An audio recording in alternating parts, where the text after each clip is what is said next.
Finance Committee meeting to order for Monday, June 10th, 2019. First item on tonight's agenda is a resolution 7519 authorizing the Law Director's Office to apply for the Violence of Crimes Act grant. And this is an annual renewal process, but looks like Stephanie is here to give us more wisdom on the VOCA grant. Sure. It's actually the Victims of Crime Act grant. Oh. It's a federal program that was started in 1984, and the money comes from federal offenders.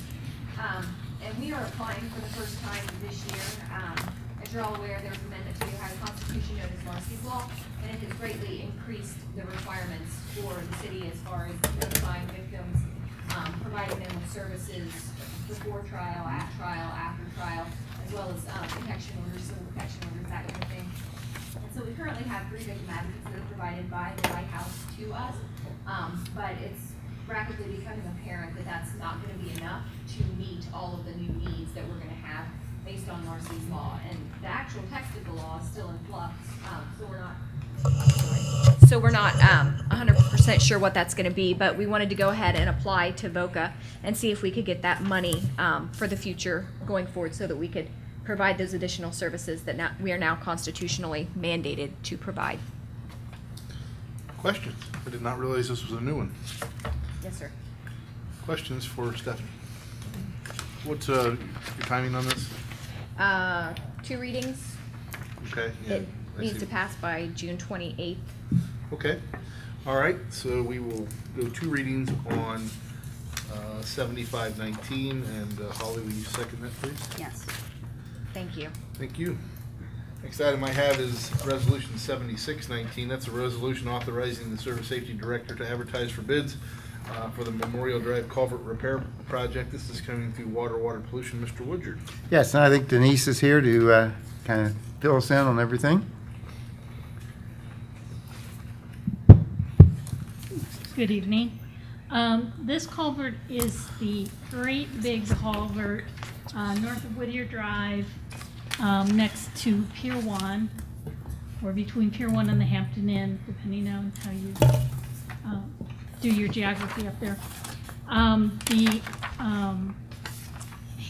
Pier 1 side, the head wall has severely degraded over the years, and this is a very old culvert that we inherited.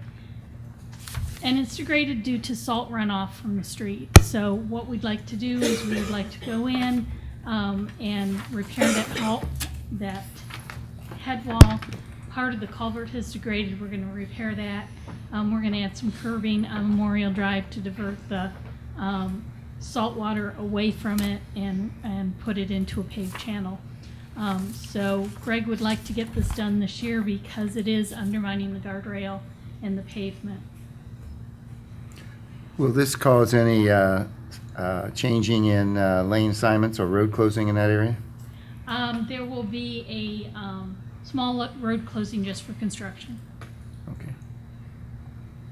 And there's no small road closing on that stretch of area. Okay. Who's your second, and what's the timing on this? We'll go 3 readings. My second is Mr. Hall. All right. I have a question. Oh, we do have a question. Holly? So which roads will be closed and for how long? It will just be the curb lane on the, I'm going to call it northbound side of Memorial Drive. I'm not sure at which point that direction is.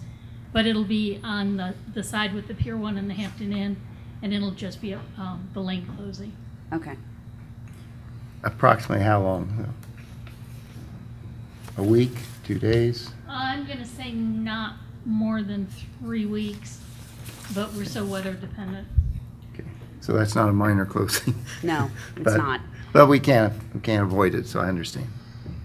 All right, so still 2 readings, and Mr. Hall will be the second on that. Thank you. Next item I have is Resolution 7719. That's a resolution to appropriate from the Stormwater Utility Reserve Fund 619. This is, again, coming through water pollution. Mr. Woodard? And again, Denise will go over that. This is a positive one. So, this is the long-awaited settlement with Stockmeister Enterprises on the Glasgow Park project. We've been in court since 2015 with them. In March, the Court of Appeals sided with us and affirmed the Common Pleas Court ruling, at which point Stockmeister decided it was not worth going to the state Supreme Court. So we have received this money, and it is in the account. And so this just appropriates the money into these various sections. I don't want to go long into my email, but in 2013 when we did the solid waste, in 2013 when we did the stormwater rate study, we set up certain programs.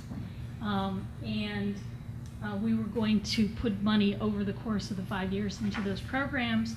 Because we were spending money on this project, some of that funding did not occur. So this catches up with the recommendations of the 2013 rate study.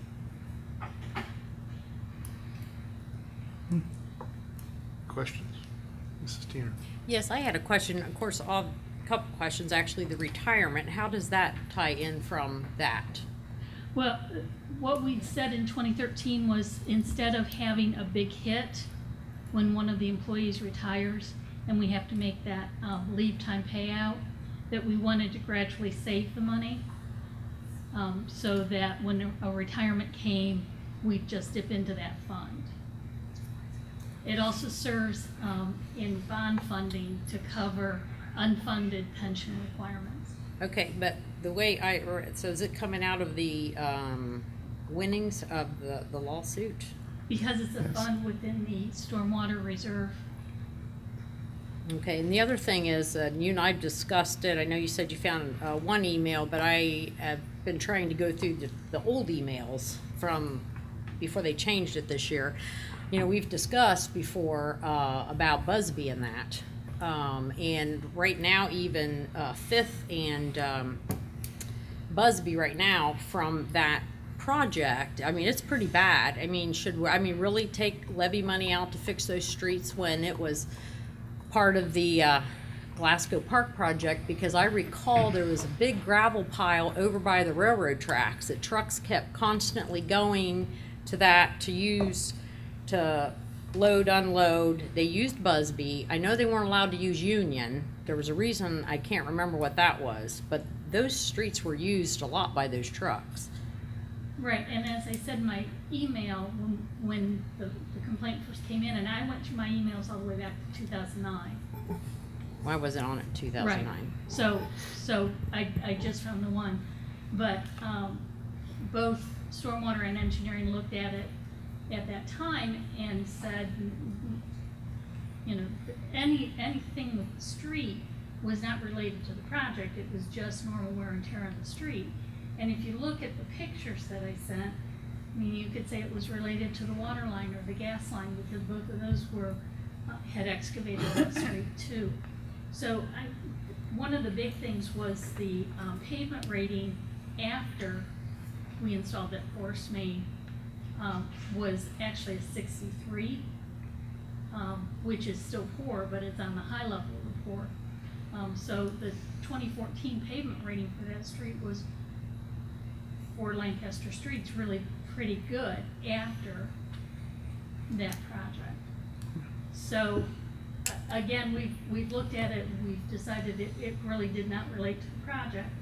It doesn't relate to this legislation, because if the administration should decide to take the money, it's going to come out of the Glasgow Park fund anyways. Okay. I don't understand that. What do you mean it's going to come out of the Glasgow Park Fund anyway? We're appropriating $1.4 million into the Glasgow Park fund. I see that. Her question is you're repaving Busby with levy monies. Right. So her question is, if I heard it correctly. If the administration would decide that instead of levy money, it should be stormwater money, it would come from the money that's appropriated in the 619-006, 5606 fund, which is what you're appropriating in here anyways. Why? I mean, can't we appropriate that 2.106 any way we like? No, it goes into You can only put stormwater. it into a stormwater fund. Yeah. I get it, but you said it has to come out of that fund.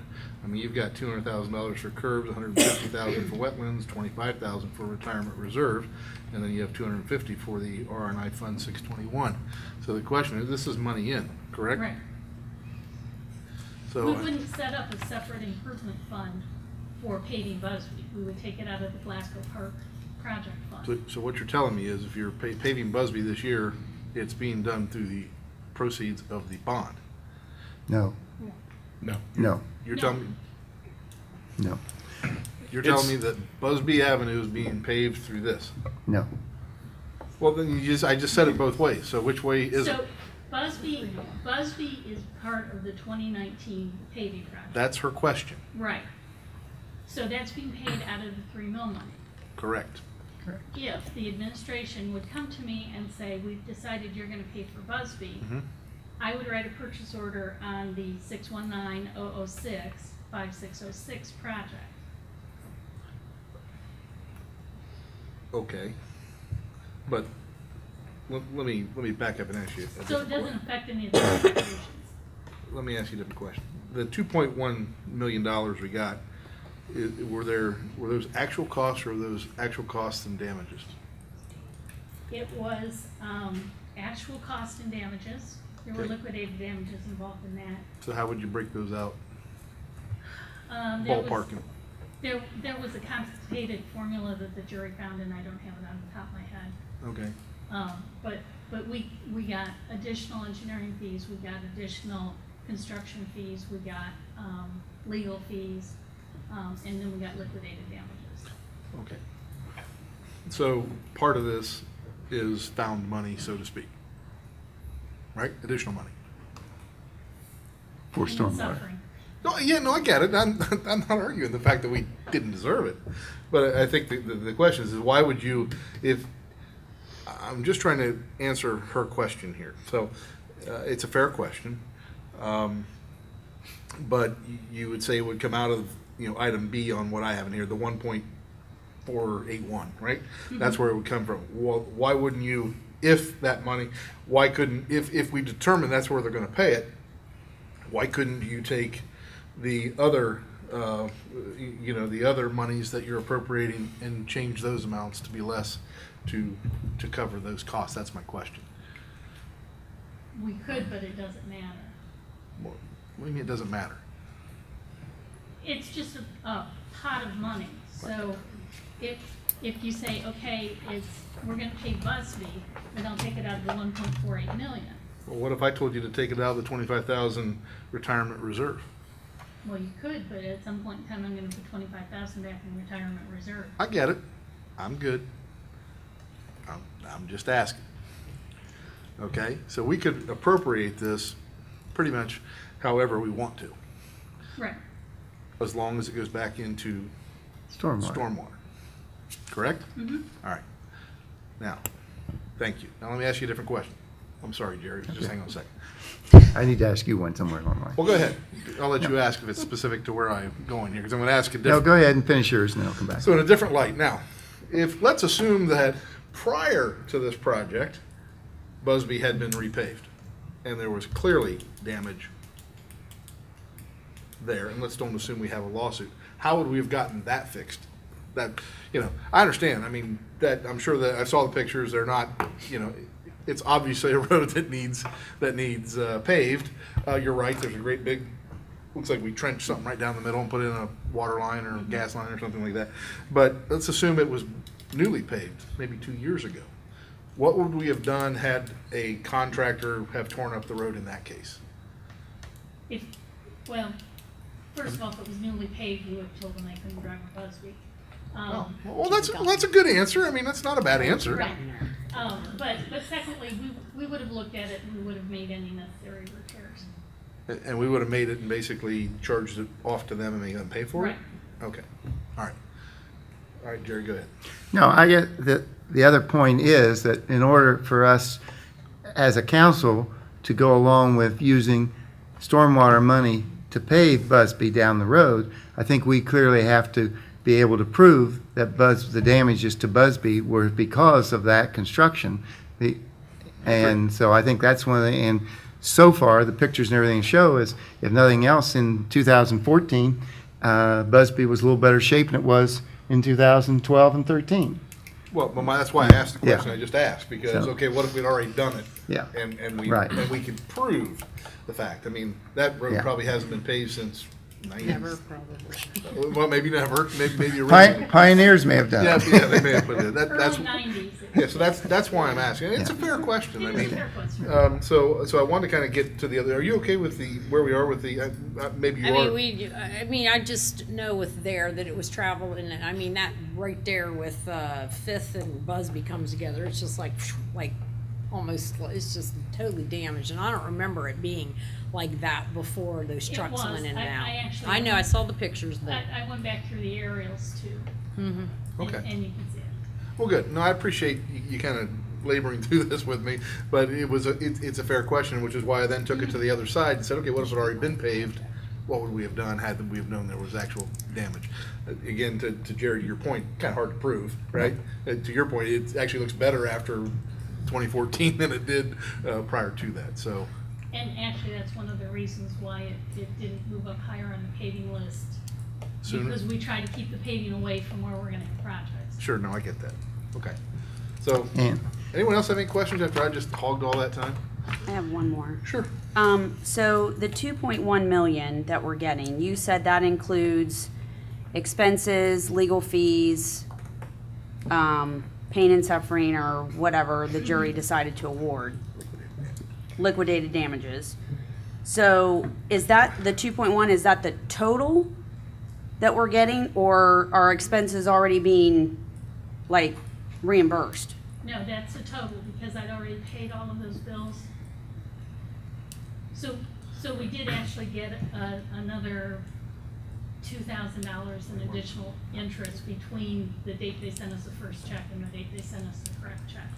So there's another 2,000, but that's sitting in stormwater. So let me go with, so when you put this $1.4 million back in that project's gonna show you actually have money in there because you expended other monies along the way. Right, so this Right. 1.4 is going towards the next phase of that project. There you go. Okay. So we have a phase 2 left, Right. Gotcha. and that's why we're replenishing Right. this project, which we kind of took from to finish the current one until we got the bills.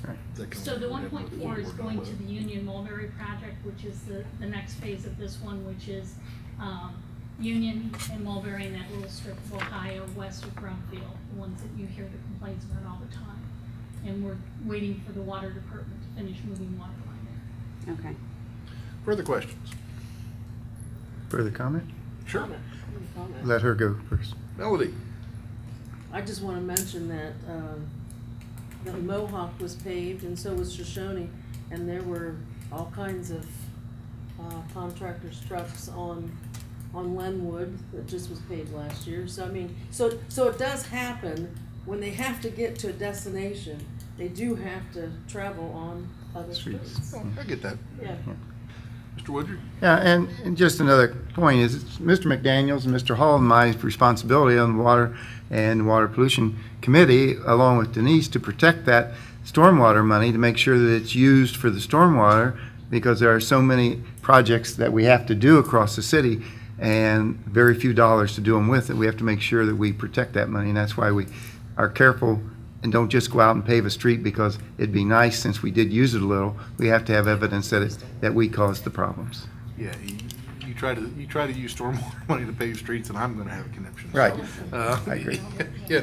Only if we damage them. Well, only Yeah. if you damage, yes. Okay, but of course, Mod got paved and all that, that was all on the project, and I mean, you and I have spoken about it, and that's why I've brought this up.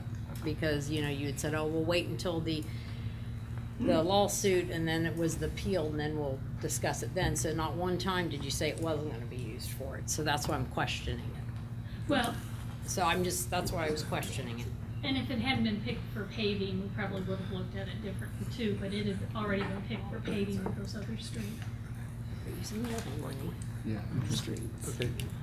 All right, so, We're gonna go for 2 readings since it's money to be appropriated and we have the money. okay, and who's your second, And my please? second, I believe it's Mr. McDaniels. Very good. Thank you, Denise. Thank you, everybody. We'll go 2 readings on Mr. 70, I'm sorry? Oh, Mr. Scheffler. I would like to make a comment, but it's related to water pollution control, and stormwater, but not necessarily related to this. I attended the Ohio Mayor's Alliance meeting last Friday, which is the mayors of the 30 largest cities in Ohio.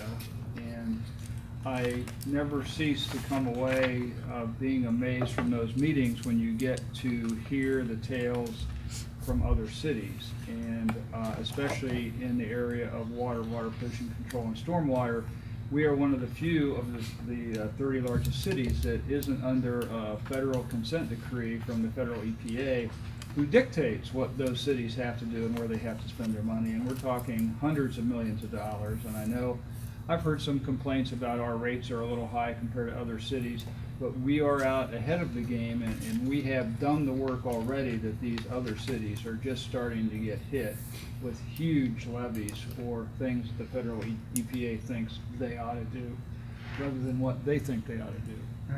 Sure. Correct. Yeah, if you haven't been around long enough to, to know that whole NPDES permit that we have every 5 years, we have to basically sing a song with the EPA and promise them we're going to do these things, but we're being proactive, so we're doing the projects in the order we want to do them, as opposed to them dictating. So it is a good point. All right, so back to this, we will go 2 readings on 7719. Mr. McDaniel as the second.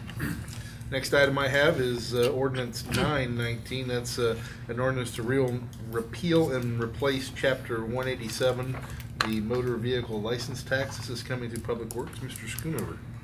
I'm gonna have Mr. Hens. Mr. Hens. Good evening. As everybody knows, along with the legislature passing or increasing gas tax, they also allowed municipalities and townships to levy an additional $5 license plate fee. This legislation basically puts that in motion, and to get where we need to go, there's no sense in setting on the money when it can be out there supplying additional resources for us and everybody out here. So tell us how much this is going to generate and what the money would be used for. The only numbers that I've seen so far, I can't seem to find them in ODOT, but Morpsey's put out some numbers of around 260,000 additional a year.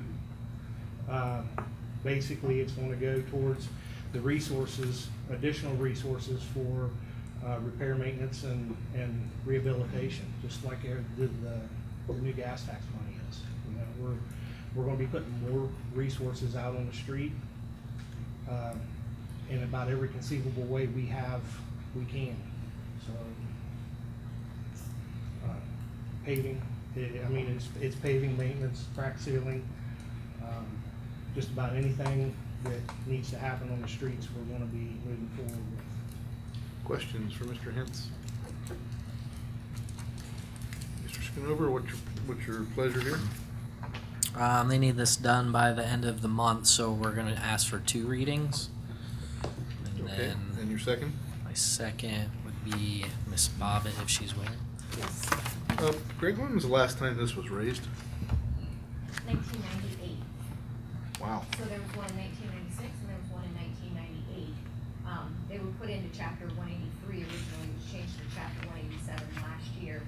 And they were in different formats, so we chose to repeal and replace the entire chapter. So that's the last time that $5 was added additional to the, Yes. Wow. Yeah. that's been a long time. It has.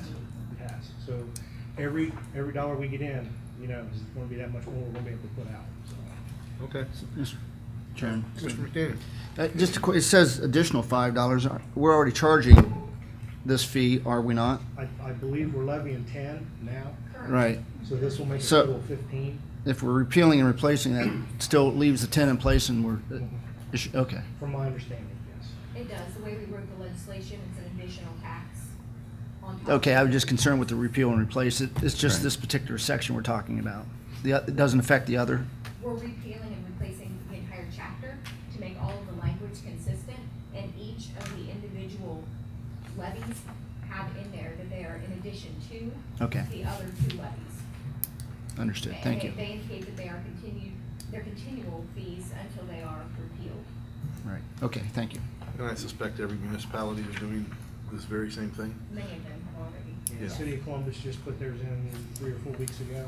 Yeah, the whole point by getting done by July 1st is to be able to start collecting in 2020, correct? Yep, January 1st, 2020, yes. Okay, very good. All right, so we'll go 2 readings on ordinance 9-19. Are there any departmental updates this evening?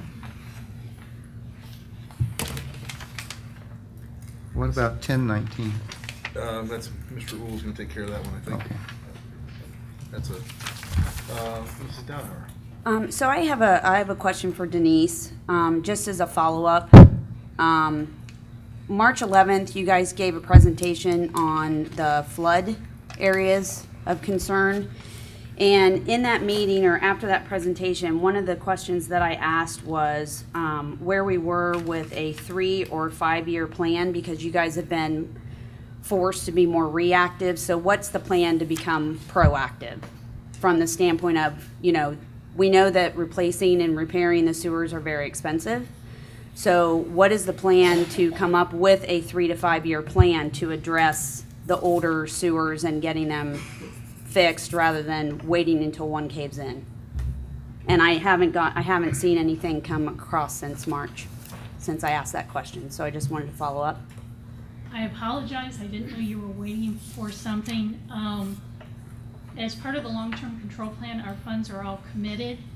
So, in order to stave off stormwater rate increases, we told council at that time we weren't taking on new projects. So anything that we're doing, on a non-emergency basis would be maintenance. So I guess I'm going to turn that over to Greg.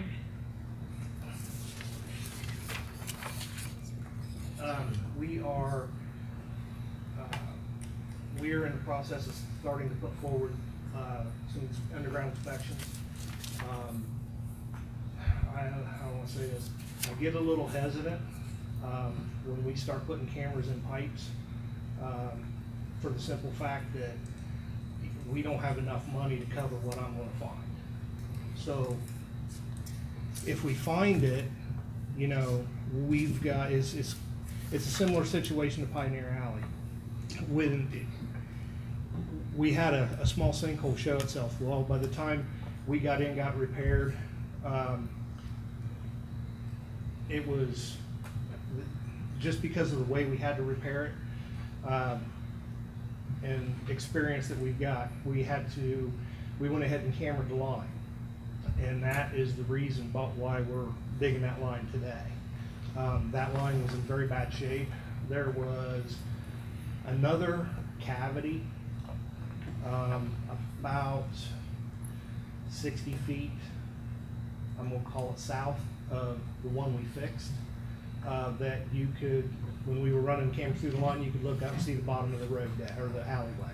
So as much as I would love to be proactive from a maintenance standpoint, it gets very expensive to be proactive, and we still got a whole system to maintain. So while there are going to be ongoing inspections starting in some areas, when we get into the older part of town, that may slow down considerably, just because of the amount of work that it's going to generate. So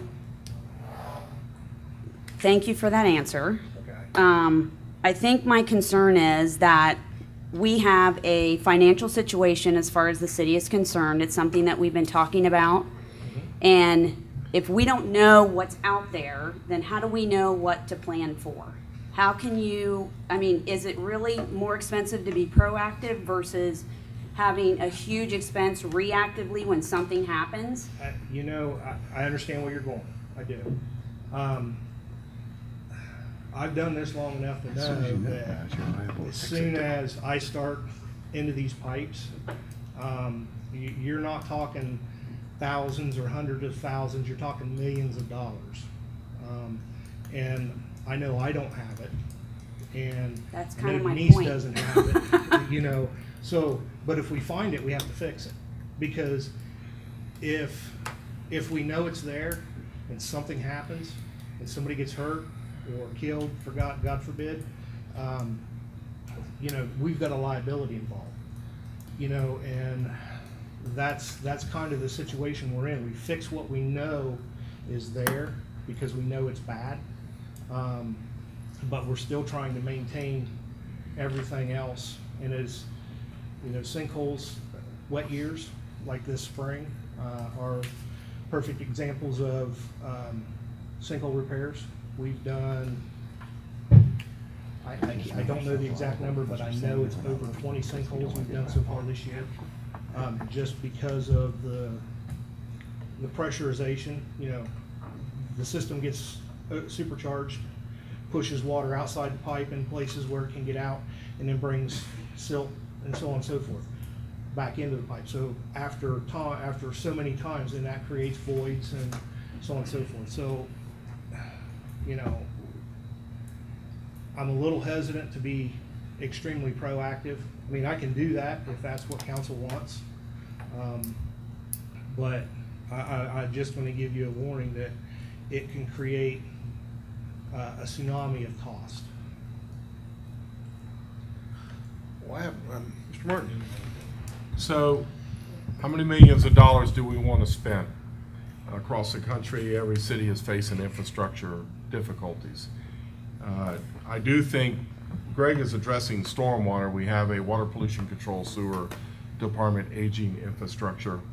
And you mentioned it, Mrs. Downhauer, that our finances are such that maybe we just don't really have the millions to put in there that I'd like to see us put in there.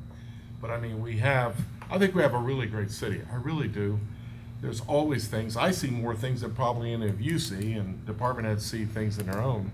But I think we're trying to do the best we can with the funds that we have. There is a financial struggle, and I'm proud that we're meeting standards to keep the EPA away from our needs, but there's more needs out there. I mean, we've got our original water pollution plant is going to need a huge upgrade. There's some difficulties there you might not be aware of. Those in water pollution committee are well aware of that. That's probably over a $20–25 million improvement that's going to happen here probably in a year or two. And that's not even dealing with the pipes. And so, you know, my mission, I would say, we don't have enough money to do everything I think we ought to do. And I wish we did, but and you understand that. And I know you, but I think the message and the question is right. I would like to say we're doing the best we can with the funds that we have. Wish we had more. Well, it's funny, you said the message and the question were right, so apparently the answer wasn't, so, just kidding. So, this kind of falls right into, we're gonna have a financial discussion later tonight about our general fund, but, you know, this also fits right in there with, you know, we're gonna have to talk about, you know, increasing our general fund, but we also need to, you know, for operating monies, but we're also gonna need to talk about the capital needs in the city, and one of those things is the pipes and things that are under the ground.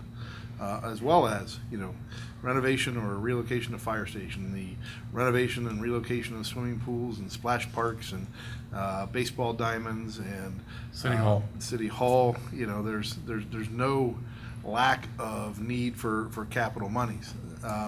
So on one hand, Greg, I understand why you're reluctant to shove a camera down in there because you're going to find something you're going to fix. But on the other hand, wouldn't it be nice if we shoved a camera down in places and tried to figure out what it was that was most pressing? And that becomes part of part of a capital plan that basically follows the, you know, the operating capital discussion we're gonna have later tonight with the committee. So, I'm not a big fan of putting my head down and No, I agree with you. I'm being facetious, just hang on. I You know, sticking my head in the ground, but I understand your concern that, you know, if you find it, you gotta fix it, and if it's a multi-million-dollar fix, then, you know what, we have to go fix it. So, I might just, you know, as we talk, I'm gonna keep pushing capital discussions along with operating discussion. The mayor knows that, the service safety director knows that, and a lot of you around council know that I'm gonna continue to push that discussion because, you know, we have an electorate that has shown the support for our city and our city schools over the past, you know, call it 5 to 15 years. I see that continuing. If you drive through Lancaster today and you drove through Lancaster 5 years ago, I mean, your jaw drops. You're going, is this really the same place, right? So I think that the electorate sees the investment on all the things they've already invested in, and we still have very, very low property values. We still have very low income tax values, but the go forward job is to convince the electorate that, you know what, investing now in fixing these pipes that are, well, I think we probably have some 100-year-old pipes underneath there, I'm certain. Fixing them now is the right thing to do for the people that are gonna be here 50 years from now. But the question is, how do we pay for those? How far can you ask Trish, how many years can you take a bond out, right? But.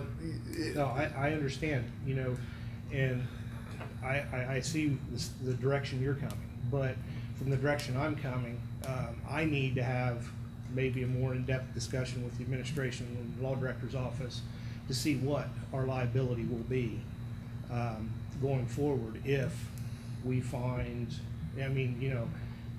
because it's kind of one of those things where you find it, you just stop and fix it. So if we find it, we tag it, and we go on to the next one, go on to the next one, go on to the next one, what liability are we actually opening ourselves up to? Sure. And that's a question that before I would want to move forward, that's a question I'd like to have answered. Well, sure. No, I think we'd all want that answered before you went forward with it. But at the end of the day, thinking out long term, I don't is disagree. not a bad thing to do long after we're gone sitting around this table and doing what it is we do in the city. So, Yep.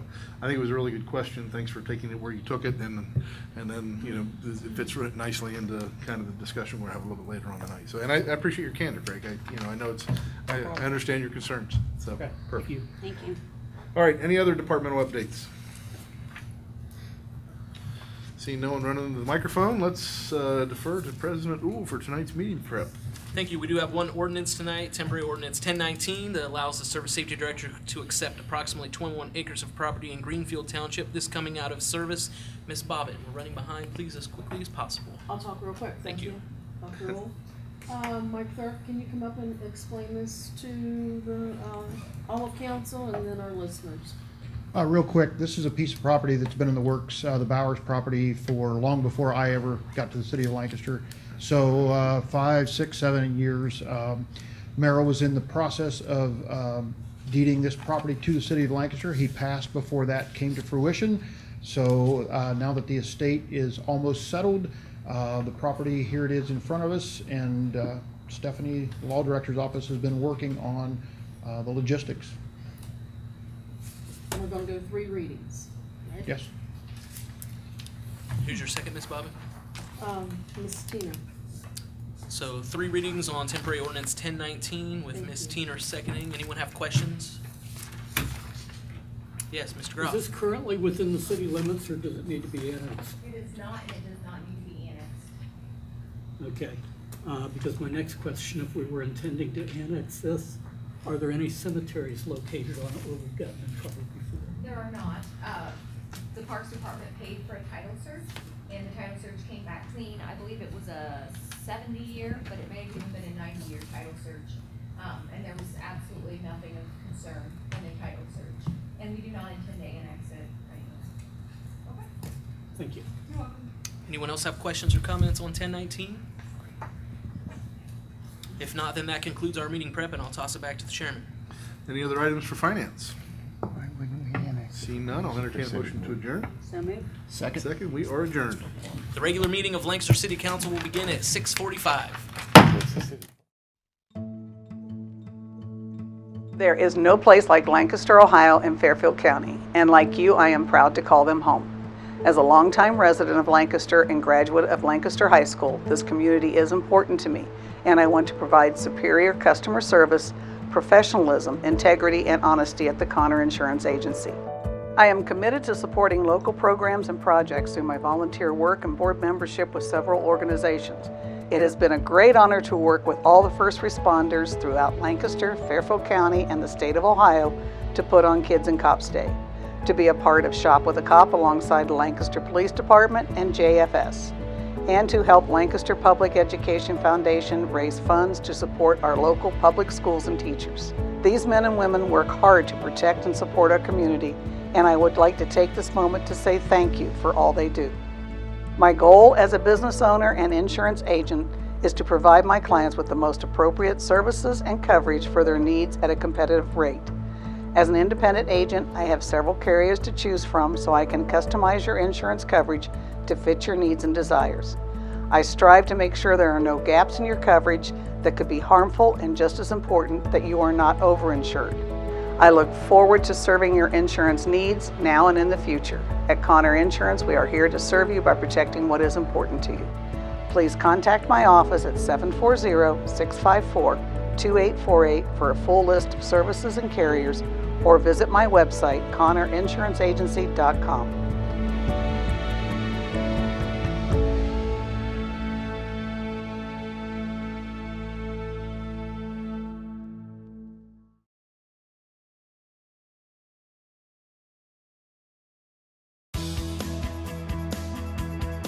Almost everyone needs a car to get from point A to point B, and many families have 2 or more cars. At Carriage Company, located at 1031 North Memorial Drive in Lancaster, we specialize in hard-to-find used cars. Due to the recent success of the new car market, there is a large inventory of used cars available for resale. We can help you find exactly what you're looking for. With over 15 years at this location and 27 years experience in the business, we are the best place to go to find your next car, truck, van, or SUV. As a member of the Better Business Bureau, we are a Carfax Advantage dealer and offer great financing rates through a local area bank, with warranties available on most vehicles. We know your time is valuable, so we take special pride in making sure that you get what you came for at a price that you can afford. Come into the Carriage Company and check out our sweet deals. Stop by today and let us help you, or visit us online at carriagecompany.com. Sweet!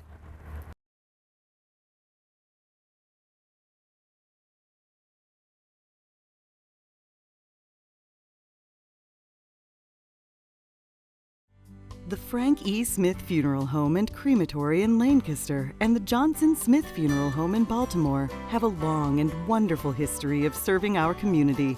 Feel free to give us a call at 740-653-0652. Stop in and see us at either of our 2 locations, 405 North Columbus Street in Lancaster or 207 South Main Street in Baltimore.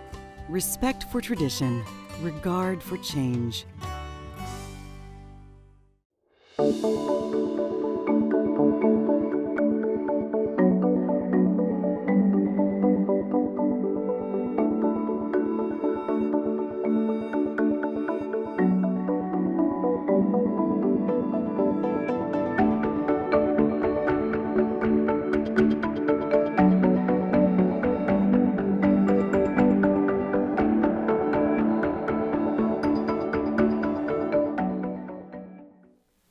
Welcome to the June 10th meeting of Lancaster City Council. Please rise and join me in a word of prayer. Father, we are thankful for this day and your many blessings. We are here tonight to go about the work you have called us to. May you give us wisdom, guidance, and direction as we do so. We continue to pray for your protection over our first responders around the city and our military men and women who are serving around the world. Bless us and keep us tonight, we pray. In Jesus' name, amen. I hereby call this meeting of Lancaster City Council to order. Please join me in the Pledge of Allegiance. I pledge allegiance to the flag of the United States of America and to the republic for which it stands, one nation, under God, indivisible, with liberty and justice for all. Thank you. Please call the roll. Mrs. Bobbitt. Here. Mrs. Downhour. Here. Mr. Groff. Here. Mr. Hall. Here. Mr. McDaniel. Here. Mr. Schoonover. Mr. Stoughton. Here. Mrs. Teener. Here. Mr. Woodyard. Here. Let the record reflect that all 9 members of Lancaster City Council are in attendance this evening. Reading and disposing of the journal. I'd like to present the regular meeting minutes dated May 20th, 2019. Mr. President, I'd like to make a motion to receive and file the journal. Second. We have a motion and a second to receive and file the journal. Any discussion? All those in favor signify by saying aye. Aye. All opposed, same sign. Motion carries. Reports of city officials. Email dated May 21st, 2019 regarding the CRA board submitted by Mrs. Bobbitt. Email dated May 23rd, 2019 regarding Cupcake Warriors from West School program submitted by Mrs. Teener. Email dated May 30th regarding school board support for the CRA submitted by President Uhl. Email dated May 31st, 2019 regarding school board's support for CRA submitted by Mr. Stoughton. Email dated June 7, 2019 regarding cancellation of law committee meetings submitted by Mr. Groff. Mr. President, I'd like to make a motion to receive and file the reports of city officials. Second. We have a motion and a second to receive and file the reports of city officials. All those in favor signify by saying aye. Aye. All opposed, same sign. Motion carries. Are there any communications? There are none to be presented. Tonight we have the great honor of having the Financial Advisory Committee, or at least that's what I'm calling you guys, here with us tonight. You'll perhaps remember that several months ago the mayor put this committee together to begin to look at the general fund and our current situation. I'm going to toss it to the mayor tonight to perhaps introduce members of the committee and get us kicked off with their presentation. Thank you, President Uhl. I think it seems like about 6 months ago, I approached Jerry Stapleton and Ken Culver because of concern with future city finances and where it was headed, and wanted an independent look at that, and asked them to head up a committee to look at specifically the general fund finances. And they further went on and invited Linda Sheridan, CPA at Snyder and Company here in town, Bob Schlegel, former finance director of the city of Piqua, and Jim Bonson, our county treasurer, to join their committee. And they have spent literally hundreds of hours working, interviewing, projecting over that period of time. And first, I'd like to express my gratitude for all the time and effort that they put in. I know it was a huge investment, so I appreciate it. But they are going to make a short presentation on their findings. I don't think they're going to go into a lot of details, but talk about what they found. And I'm not sure who's going to talk first. Ken Culver's up first. So. Thank you, Mayor, President Uhl, council members. Thank you for having us tonight. You should have in front of you a Financial Advisory Committee Executive Summary. That will be the guideline that I'll be using tonight for a rather quick summary of what we've done and where we think we need to go. Can you hear me all right? Yep. Okay, thank you very much. As the mayor said, we were impaneled about 6 months ago. Jerry Stapleton and I want to give a shout out to the 3 people whom we selected to help us with this and have done the yeoman's job in putting this presentation together. Again, Linda Sheridan, who's the principal of Snyder and Company, Bob Schlegel, 25 years in the business in the city of Piqua in financial management, and Jim Bonson, who's also an accountant plus the treasurer of Fairfield County.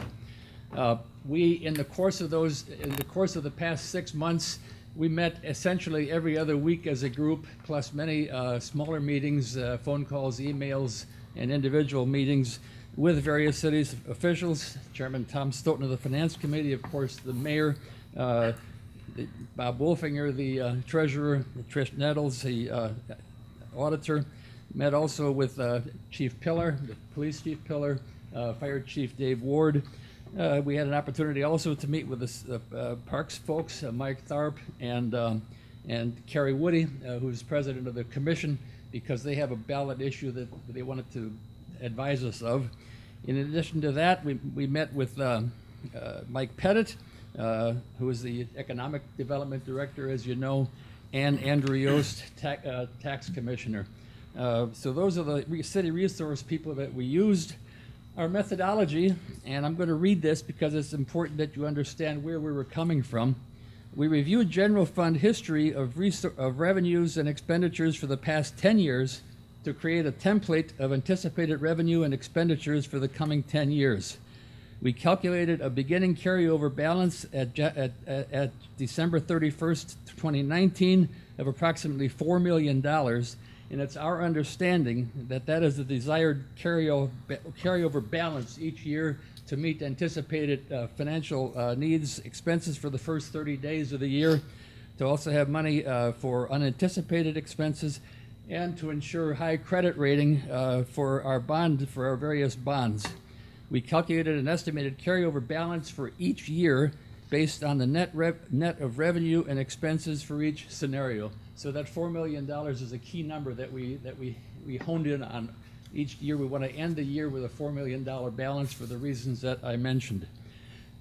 Expense assumptions, we made some critical expense assumptions. To begin with, health insurance. Based on current facts for self-insured health insurance program, we factored in an annual increase of 15%, the cost of health insurance for the years 2020, 2021, and 2022, and thereafter 2.4% thereafter for all departments. The unusual increase is necessary because of large recent claims that have depleted the self-insured reserves, and they must be restored, and that is the reason why we had to factor in such heavy amounts for the next 3 years. We also assumed an annual salary increase for both police and fire of 3% in order to remain competitive with like departments in our geographical area, and we extended that 3% also to all other departments. Our other expense assumptions, we added major and known expenses. And at this stage of the projected process, there's no increase. This budget, this template, anticipates no headcount increases for the next 10 years, nor any capital improvements. So bear in mind that neither one of those are factored into these summaries, and you'll see as we have scenarios going forward that those could be addressed depending on which scenario makes sense to the city officials, to the council, and to the administration. Those were the expense assumptions. We also had revenue assumptions on page 2. We anticipate a 3% annual increase in city income tax withholding from current taxpayers from wage inflation and natural employment growth. New revenue we anticipate from 2 businesses coming into town. The Magna Seating of America, we anticipate 300 employees being put on the payroll within a year, and the move of South Central Power, which is about 180 employees beginning in 2021. We also anticipate more revenue coming in from Blue Label on the east side of town. Other revenue numbers that we looked at as far as revenue assumptions are concerned are rising interest rates. This is a number that we worked out, that we got from Treasurer Bolfinger based on his research of federal projections. So the interest income from our investments figures into the revenue assumptions. Furthermore, another revenue assumption we have had for many years now, EMS insurance rebates. We anticipate declining or flat income coming from third-party payers for our reimbursements. So these are the revenue assumptions. Previous to that were the expense assumptions. So we took those assumptions and we prepared some scenarios, and I would call your attention to the 3rd page, which has a summary of financial calculations, and you can toggle back and forth as we discuss scenarios. We looked at scenarios from 3 perspectives. One of them is redeployment of existing revenue.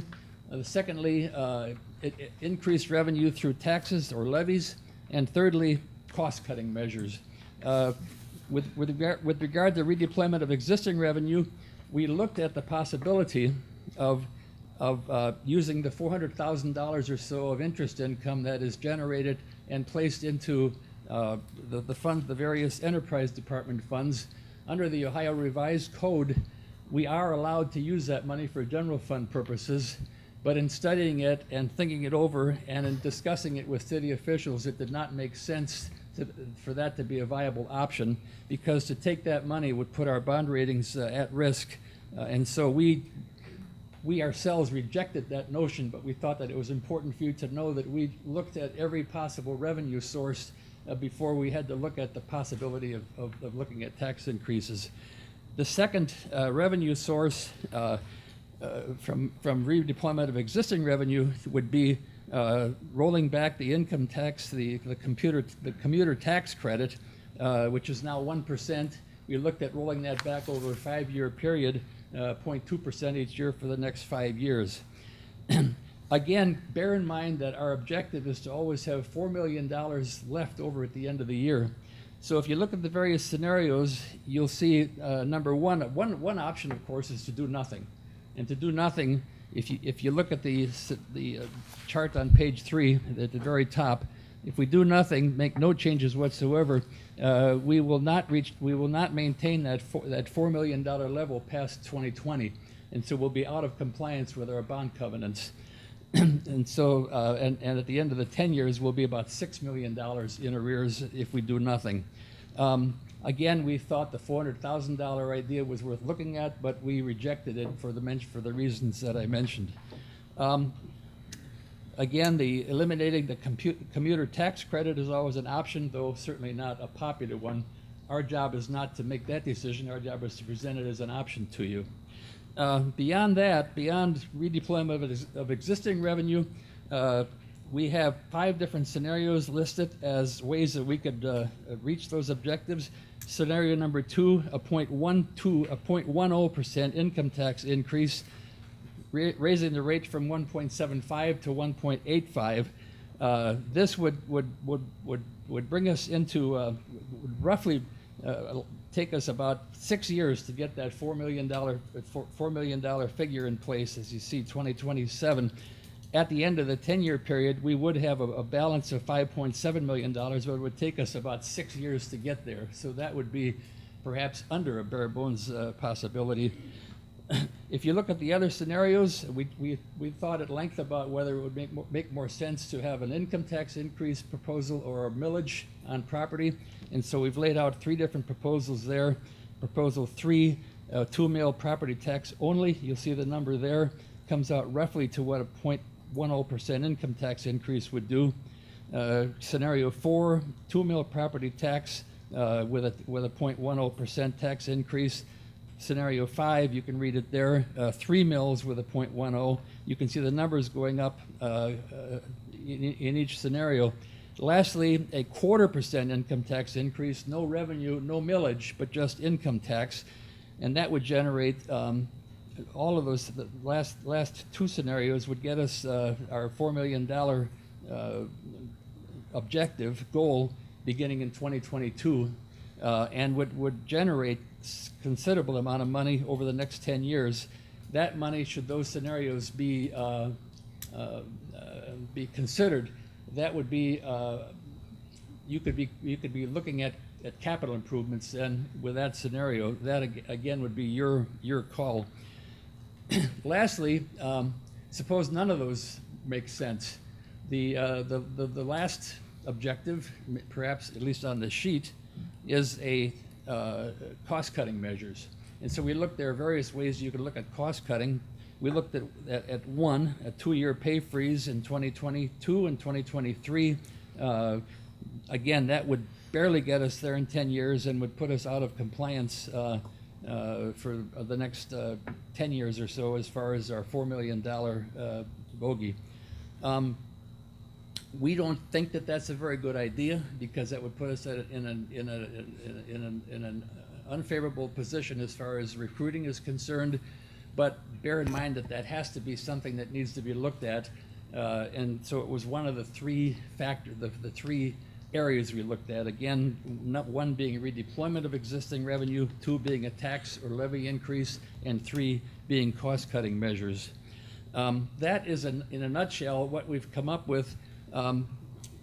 Jerry Stebleton will have additional notes and a summary as to sum this up, but I would invite, if the time exists and if you have questions, we'll try to answer them. We have very powerful people here with me.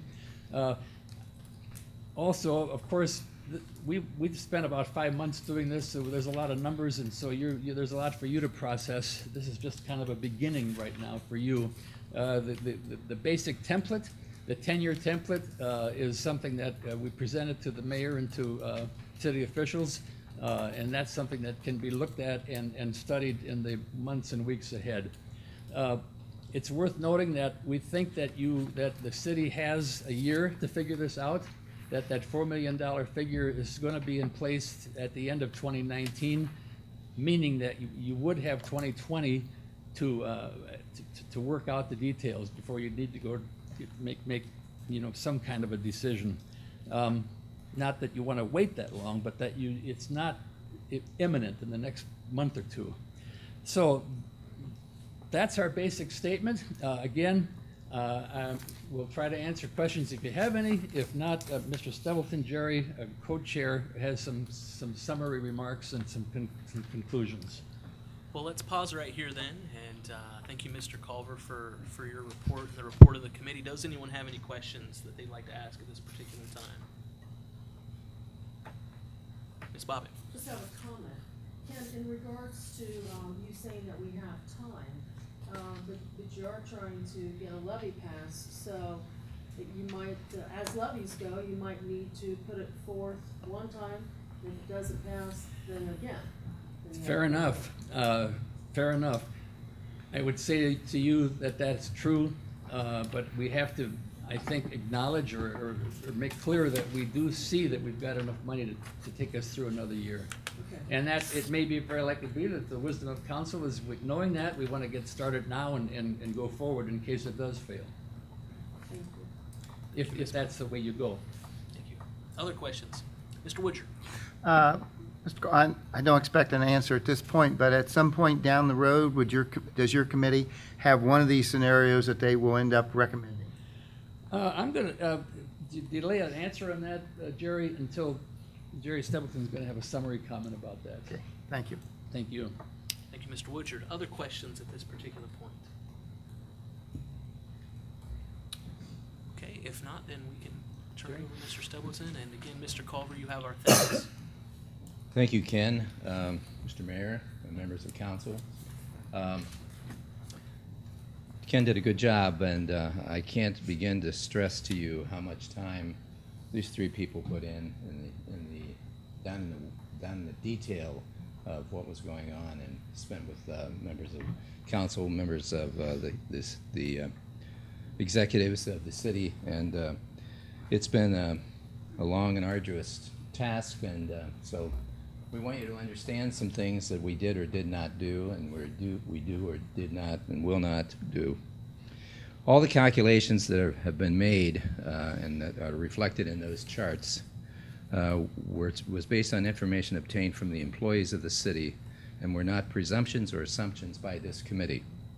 The committee had continual dialogue with the various stakeholders throughout the process, and as I said, we met with, and as Ken said, we met with many people from the city administration and the department heads.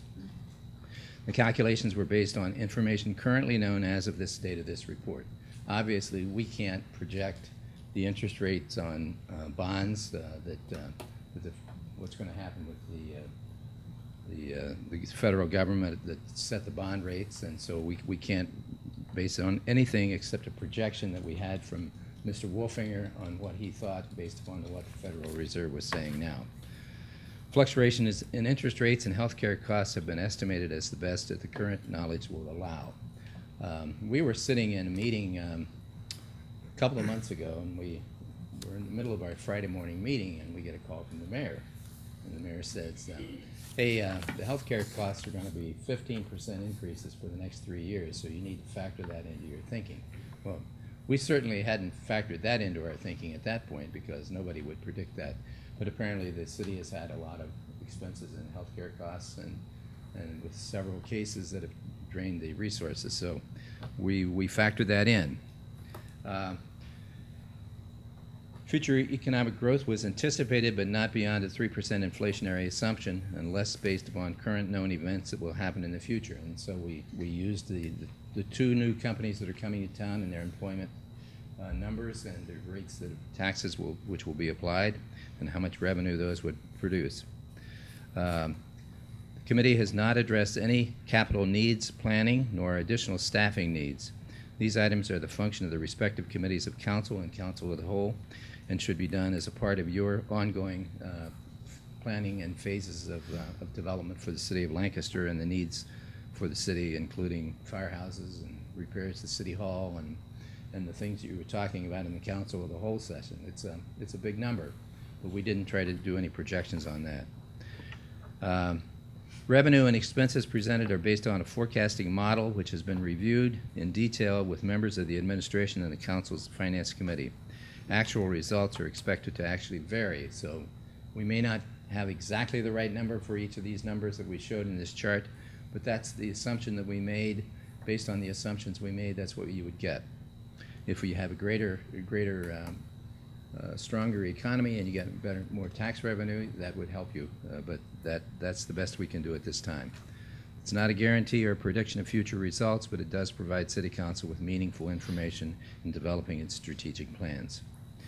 The Parks Department, as Ken said, is thinking about a new levy, and we met with Carrie and the director of the parks, and they were pretty certain of what they wanted to do, but I think that they'll have to deal with you and you with them and decide what's best for the city and the city parks as to whether or not that's an independent levy increase or whether that should be folded into a tax increase as part of this ongoing plan.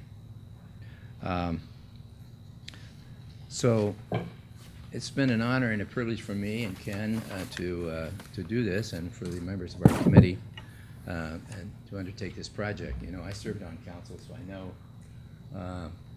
how difficult this job is. I remember I was chairman of the safety committee when the proposal was made to put the police department in the basement of City Hall, and Pip Ogilvy and I didn't think that was a very good idea, so we dug in our heels, and I think Sam Hutzler loved us after that, but he didn't before. It's a difficult time, and as you approach tax increases, they're never popular. But we appreciate the fact that Dave came to us and said, would you help us out and do this, because we can do some things with the skills that the people have that were in this committee that perhaps you in your individual capacities or even collectively could not do without engaging somebody out from the outside. So we appreciate the opportunity to serve you. We do not feel it's within our assignment to make a specific recommendation at this time as to which of these options you would select. As a matter of fact, the options that are given are not the only options you can consider. Those rates are, you could have a different millage rate, you can have a different percentage rate on the tax, the income tax. So you could run various options, and I think, although I'm not positive, that we might be able to help you with that if you ask for some different numbers than what you see in this chart. And we'll have to check with Ron and or Bob and Linda and Jim about that. So decisions about funding needs and priorities can only be made by those who are closer to the operations in the city than an outside ad hoc group would be, and that's us. We do not recommend that this information be shared. We do recommend that this information be shared as needed with the parties who develop the city's 10-year strategic plan, and if decided as a course of action with those preparing any issues for the voters to consider. I think it's always important to, when you go to the voters, to have a well thought out plan so that you can explain to the average citizen. I remember when I was on school board, we were trying to buy this building when the company that went south abandoned this building. And I was asked by someone John Boffman, the superintendent, if I would go to Fort Lauderdale and negotiate the purchase of this building, which I did. And it was interesting because we bought the building. I think it was $750,000. And the rumors in the city were that we had a swimming pool in the basement. And it was luxurious, and all these things were happening. And all that came about because I think people felt there was a little bit of secrecy involved in the purchase of this building and the renovation of the building. The building had already been renovated before the school board bought it, so it didn't need much renovation. And lo and behold, there was no swimming pool in the basement. So my point is that as you go forward, it's good to have your ducks in a row, be able to answer questions thoroughly, and be able to rebut presumptions and assumptions that are sometimes figments of people's imagination. The numbers will show that clearly if nothing is done in the very near term, this city may be facing some very difficult decisions about the finances of the city and the staff and the taxes. So we're here for any additional questions you may have, and we stand ready to help you as we need to help you understand this report more. Thank you. Thank you, Mr. Stubbleton. Are there further questions or discussion among members of City Council? Mr. Stoughton. First, committee, thank you very much. I appreciate, I know we all do, taking all the time that you did to put this together. There's a lot to absorb. I think, Ken, you indicated that there's a lot to kind of digest here and take a look at. But I just want you to know we very much appreciate, what you've done. You've really done a nice job of kind of setting the table on, where we are and, when, not only how much we get, but when we get healthy. And that's important to know because, you can't get it all up on the front end. You've got to kind of build your way into a better backstop. So as we continue to, I'm sure the mayor will lead discussions on taking this further down the road, but I just want to thank you and tell you very much appreciate your efforts. Thank you. Thank you. Thank you, Mr. Stoughton. Before we toss it back to the mayor to help us wrap up, other comments from council? Yes, Ms. Downing. Do we have a 10-year strategic plan? We do not. Hopefully this is the beginning. Thank you, Ms. Downer. Further questions or comments? If not, then, Mr. Mayor, would you like to wrap us up here? Yeah, again, I would like to thank the committee for all their hard work. They did assure me during the process that they were getting outstanding cooperation from all the city staff and employees that they have had the pleasure of working with, I guess, and that they were impressed with how frugal the city had been over the last number of years. Obviously, we all know about 10 years ago, we got a huge cut in local government funds, laid off a number of firefighters and police officers, and have lived within our means for all that time. But financial facts have caught up with us at this point. So we met with them last week, end of last week, along with Councilman Stoughton and McDaniel. And so we've received a report and a template that they prepared, so we will be moving forward with discussions, plans, and where we go from here at this point. Thank you, Mr. Mayor. As we wrap this beginning of the discussion up, because as was stated, this really is just the beginning of this discussion, let me echo the thanks of many others around the table already and say to each one of you, thank you for your investment of time. We know that it was considerable, and on behalf of the city of Lancaster, we appreciate you helping us get started with this, and I do believe it's possible that as we continue forward, we may call upon you to further help us as we move down the road. Let's show them our appreciation tonight for their great work. Thank you. Wait, where are you going? It's like some of you guys know what's going to happen next and you're ready to get out of here. I think we're done. Okay, you are done, yes. Thank you very much. Been through the drill enough to know Yes, that you have. it's Thank you. sayonara. Thank you. Thank you, guys. Thank you very much. We will take this executive summary and post it on the website as a part of the minutes for tonight as well. So those members of the community who are interested in it, it will be posted within the next few days and you'll be able to access it there. Are there any petitions or memorials this evening? There are none to be presented. During this portion of our meeting, we set aside time for the voters and taxpayers of the city of Lancaster to address Lancaster City Council on any item or issue that they would like. If you would like to address Lancaster City Council tonight, we invite you to come forward. Sign in with your name and address at the podium and state the same for the record. Please note that while at a later portion of the meeting, Lancaster City Council members may choose to address your questions, concerns, or items. They will not do so during this part of the meeting. In accordance with the rules of City Council, we ask that you would keep your comments to 5 minutes or less. Is there anyone who would like to address Lancaster City Council this evening? Ms. Burnside.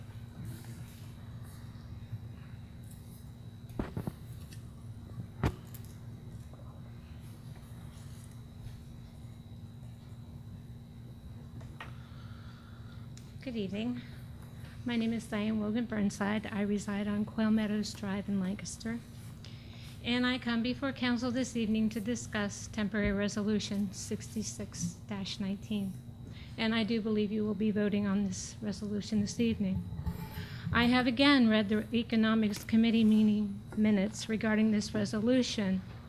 On January the 17th, the minutes really state that the overlay was discussed, that a pre-1994 CRA had been amended, that the city is allowed to amend one more amendment, and City Council would have to approve any new CRAs. It does not include a discussion of the 1994 CRA or what amendments were made, nor have I been able to locate a copy of that, which I would think would be a part of your approval process to make any determinations. You should know what the CRA you're working from. And as far as I can see, very little was discussed in this meeting pertaining to this resolution. On 5/9, the CRA overlay was discussed again. Legislation was presented to council that Monday. The proposal is not an amendment, but an overlay, only for multifamily housing, Census Tract 317 and 322. Holly Miller Downhour mentioned that this was first discussed in the January meeting, and she also discussed that any tax abatement would not be automatic, but would have to go through an approval process. Legislation is clear. Development would need to meet a set of criteria, and she also indicated that the rental market is thriving and that current inventory is near capacity. Now, I know that there was a response from the Lancaster City Board regarding the support for this resolution, which I find interesting, as they would lose revenue of the school levy of possible 2 tracts over 5,000 parcels. Were they provided the potential loss in this revenue? And it would be interesting to know why they gave such support. Was this sought after? In the same manner, will I hear about the Parks Department supporting this as well? Losing again revenue from Parks levy, a possible 2 tract over 5,000 parcels. No support as of yet, as a park levy is looming, be it permanent or not. I am solidly against this resolution, as I do not feel the need for property tax abatement being required for the economic growth in Lancaster. It will hurt the community far more, especially since this resolution is not based on any current census of population or indication that there is a housing issue. Statistics from social service facilities are not the same, nor the real estate market. Downtown has had a lot of new apartments added, 5 that I can think of off the top of my head. New apartments behind the Walmart, and Timbertop will be another avenue that will be providing new housing.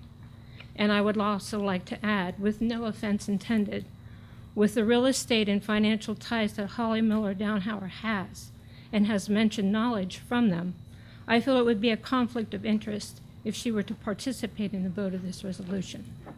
Thank you. Thank you, Ms. Burnside. Is there anyone else who would like to address Lancaster City Council this evening?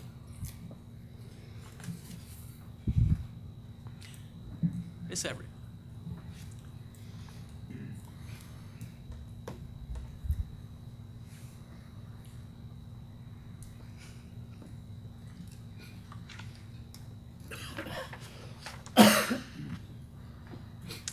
Good evening. My name is Amanda Everett, and I live at 201 South High Street here in Lancaster. I am here to comment on Resolution 66-19. It was just discussed that downtown has recently added some apartments. Very few apartments have been added in downtown, but we are in desperate need of more. We are very lucky that we have created an incredibly walkable community in our downtown Lancaster.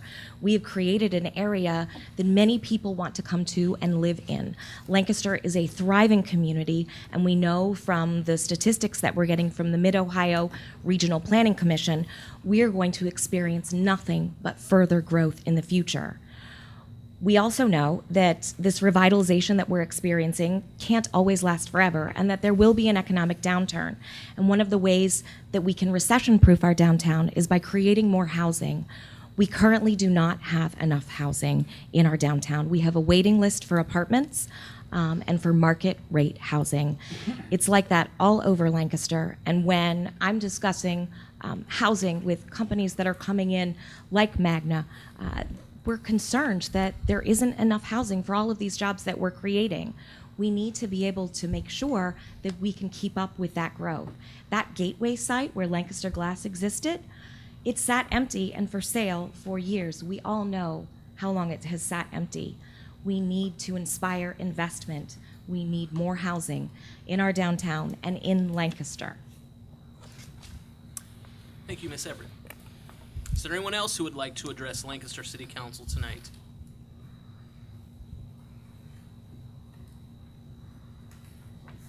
Thank you all for being here this evening. Are there reports of standing committees? There are Finance Committee meeting minutes for June 20th, 2019, submitted by Mr. Stone. IT Telecom Committee meeting minutes for April 18th, 2019, submitted by Mrs. Downhour. Economic Development Committee meeting minutes for May 9th, 2019, submitted by Mr. McDaniel.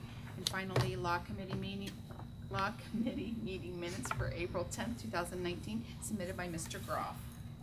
Mr. President, I'd like to make a motion to receive and file the reports of standing committees.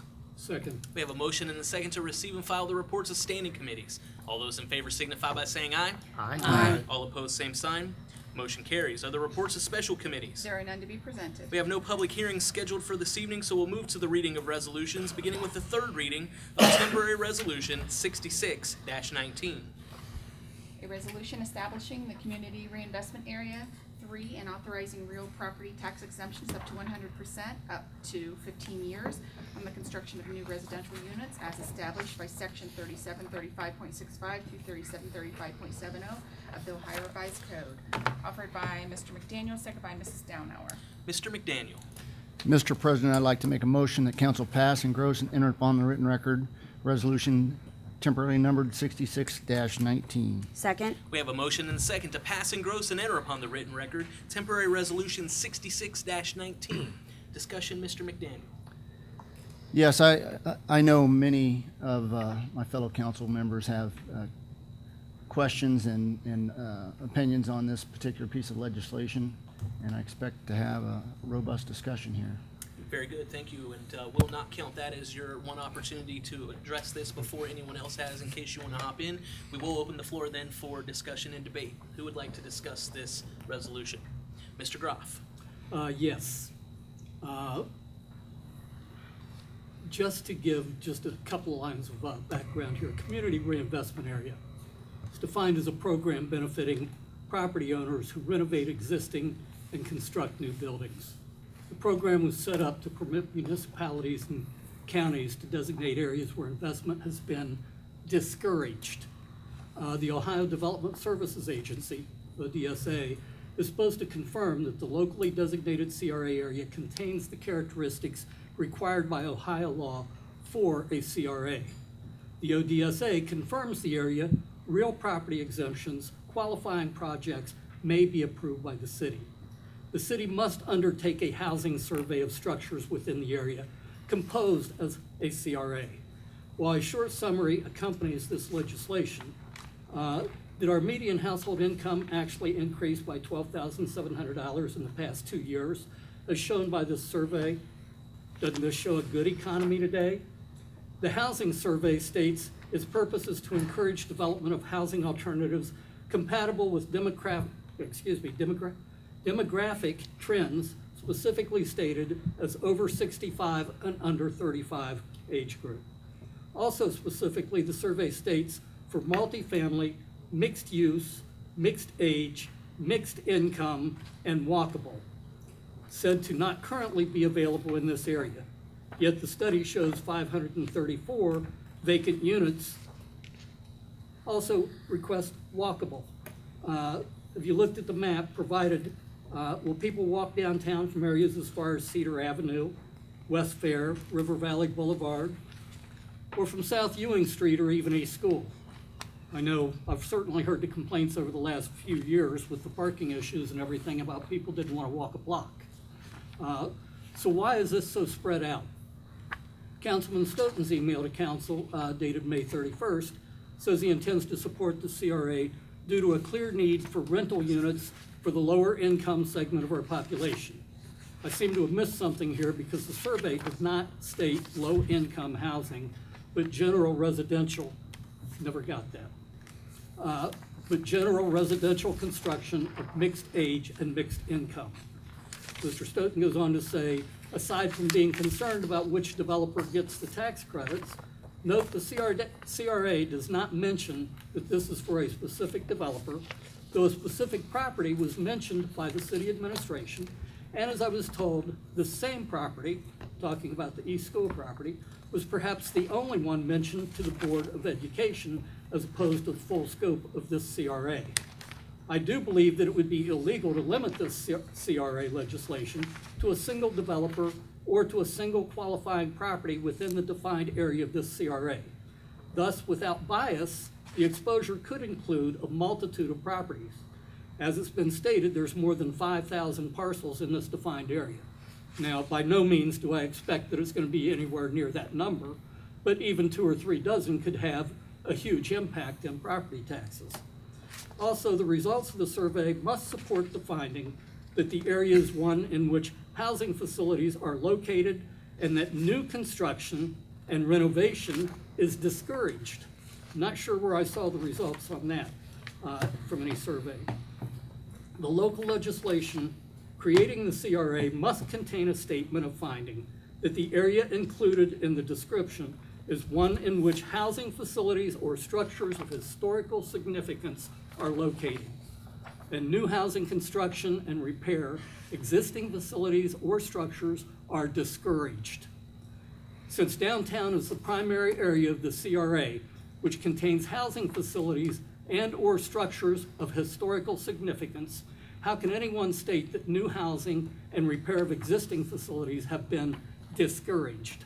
The mayor's survey states that there have been no new general residential construction projects in the proposed CRA area in the past 10 years. Also, there has been no incentive for reinvestment or new investment in the area's current housing stock. Really? This same area has had over $50 million of development in the past 7 years.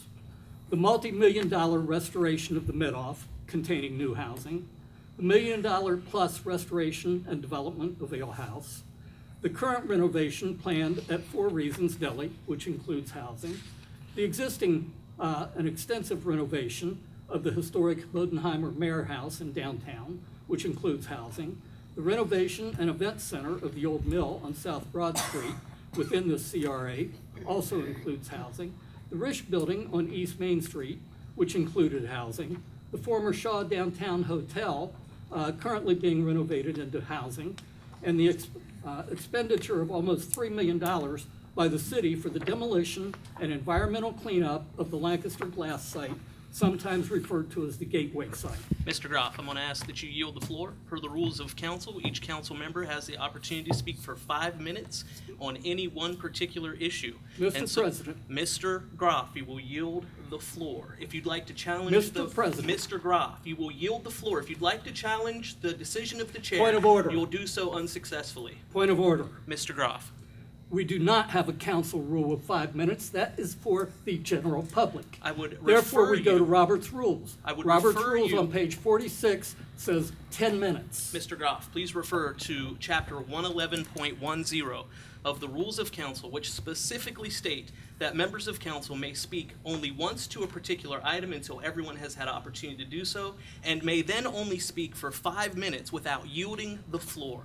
As a member of this council, it's your responsibility to know these rules. It is in 111.10. You will yield the floor. You will have a second opportunity to address this once everyone else has had the opportunity to do so this evening for 5 minutes. Is there anyone else who would like to address this particular issue tonight? Mr. Hall, do I see you? Maybe just a bit.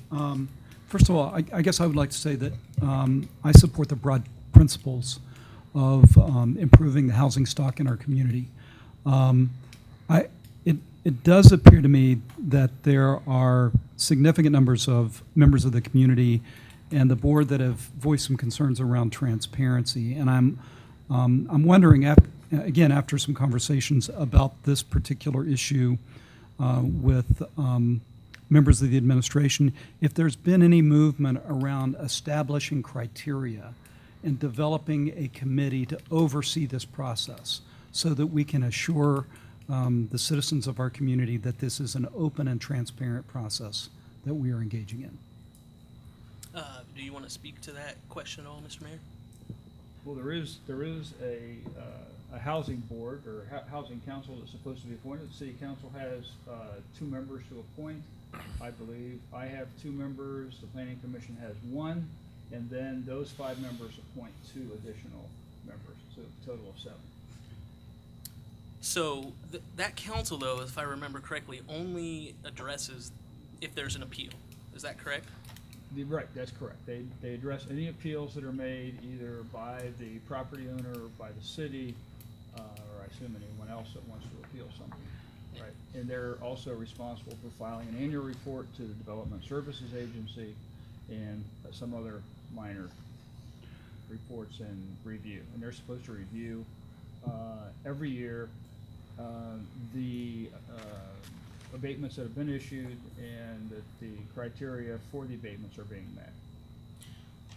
Thank you for that clarification. There are others who would like to address this issue this evening. Mr. Hall, we can come back to you. Good, thank you. Once others have had opportunity. Mr. Schoonover. Yeah, I've struggled with this thing the entire time. I've made phone calls, looked at, I've done some research. The mayor has sent out stuff. Other council members have sent it out, and I've had discussions with the public. I made phone calls. I talked to the school district. I guess for me, and Mr. Hall brought it up, the transparency thing I feel like is an issue. Me personally, I feel there's only a limited number of developers that can do these projects.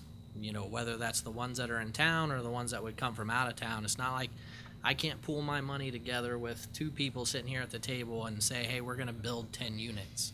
But at the same time, in the bigger picture, the bigger scheme of things, we do need some more market rate housing. The south side, if we discuss the south side specifically on one of these census tracts, I mean, it needs some help. I think new construction would be fantastic. I think you look at the areas that seem to have been built up over the last few years. Let's use Edie Road and River Valley Highlands as an example. There's a lot of stuff that's gone on over there, and I think there's a lot of benefit to it. I mean, you look at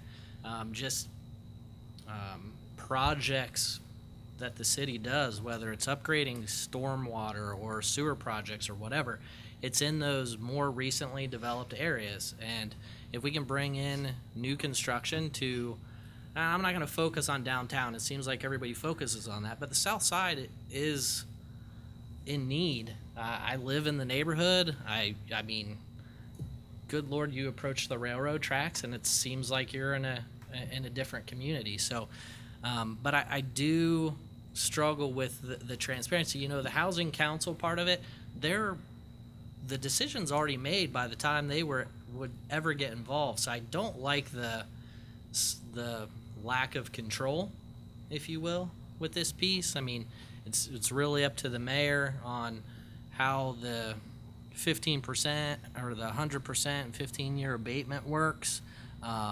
So I think that's going to be a struggle with people that really feel like the same small group of people in the community get whatever they want. And that's what I've heard the most. But looking at the bigger picture, what's greater, the risk or the reward? When you talk to the schools, some people have said, hey, the schools are going to lose out on this.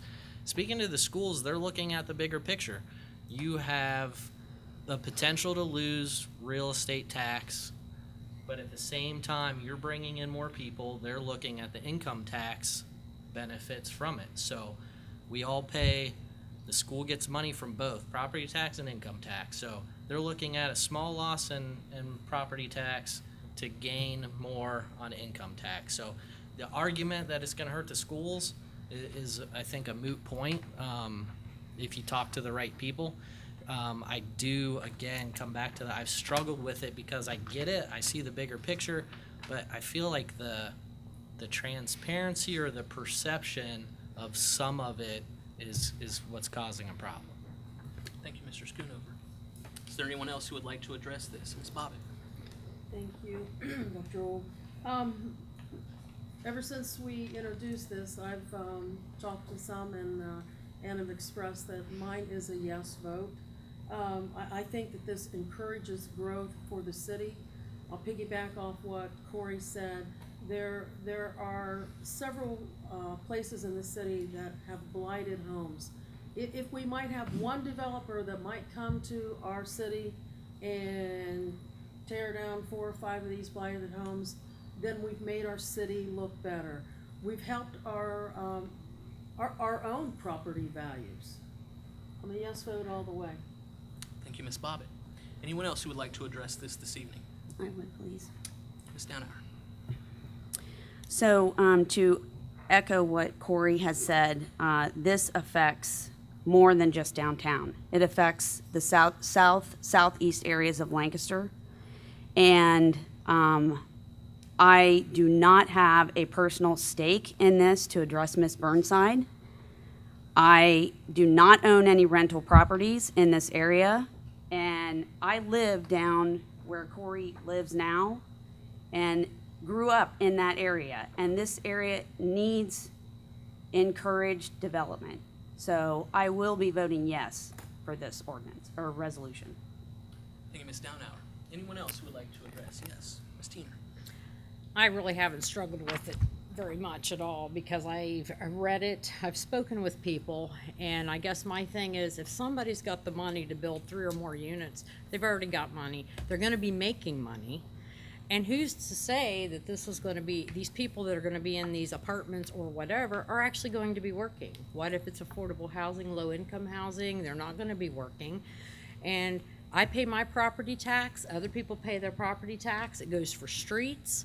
And I'm going to vote no because I think this and whoever does anything like this needs to pay the taxes on the property. Thank you, Ms. Teener. Yes, Mr. Woodyard. I guess I would echo both Mr. Hall and Mr. Schoonover's concern about the transparency and the process by which someone can gain 100% tax relief over a 15-year period. That bothers me tremendously. And I've struggled with this too over the last several weeks. Thank you, Mr. Woodyard. Anyone else? Yes, Mr. McDaniel. I just want to say that, you know, I do understand a lot of the concerns expressed here. I think there are safeguards in the legislation as far as we have a mayor who's elected by the people who's actually going to be a decision maker in this process. There are checks and balances on that, and they happen every 4 years. If someone felt that there was a misuse of authority or power, that could certainly be addressed. But also, we have to have faith that the people that are running our city, and we are part of that, are doing the right thing for the right reason. And I think the right reason is looking at opportunities to make this city a better place to live. Giving a tax break to someone who's going to invest a large amount of money to build multifamily housing units, they just don't do it on a routine basis. There has to be a market for it. There has to be an appeal to the investor, and there has to be sometimes a payback. What do I get out of my investment? How long is that investment going to reward me for spending that money. And having lived in this city my entire life and very familiar with all areas of this city, there's a desperate need for new construction. And, you know, as Amanda mentioned downtown, yes, huge amount of investments went in downtown, and we enjoy the benefits of that as citizens of Lancaster. But as she said, and I know this just by walking around talking to people, those apartments are all filled. Yes, they're building some more upstairs at Shaw's. I think they're probably going to be filled pretty quickly also. So, thank you. Thank you, Mr. McDaniel. That leaves but one. Yes, Mr. Stone, not to put you on the spot. There you are. It's okay, thank you.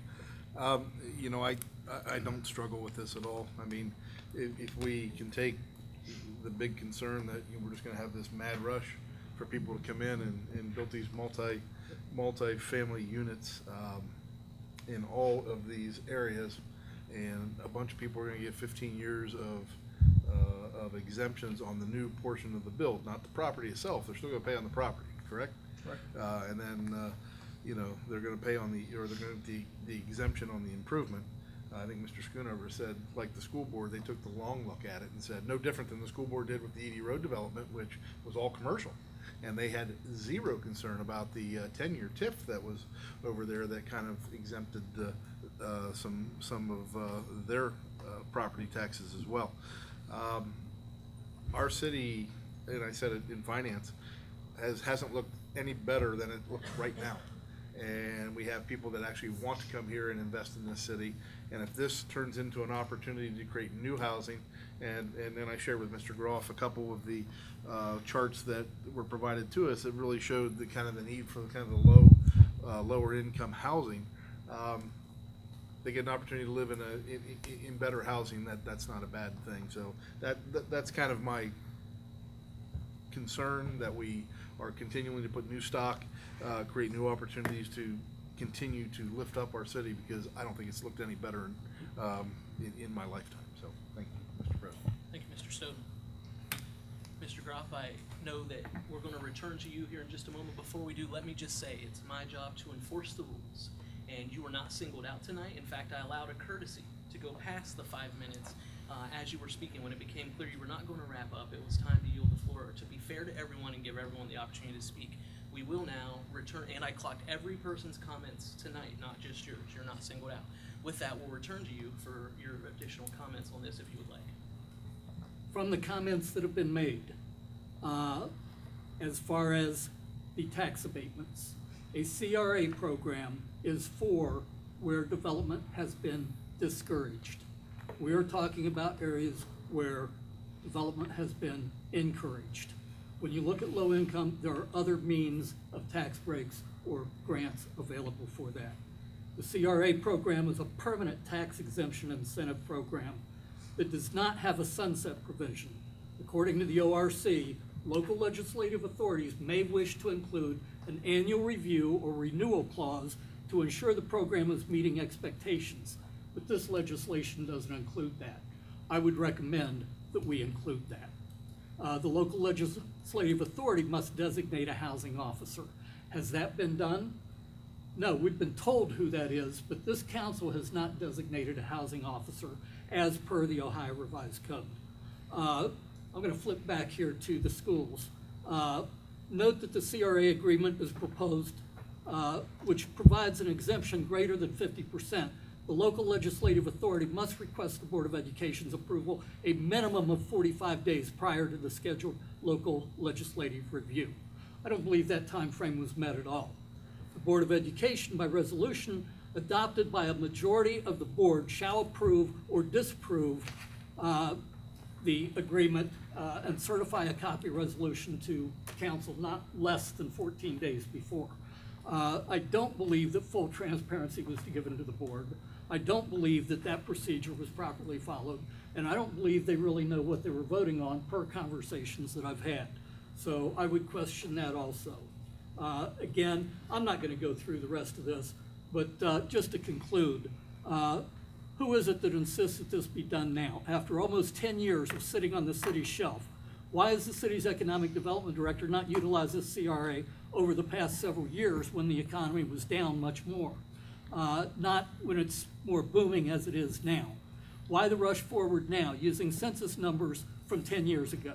Does this really represent the position and status of the city today?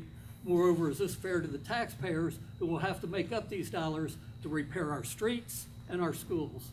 Isn't the economy improving from what we faced 5 or 10 years ago? Hasn't the administration touted the success of our downtown revitalization and the growth in our city? You know, this isn't necessary to have some of the growth that's being discussed.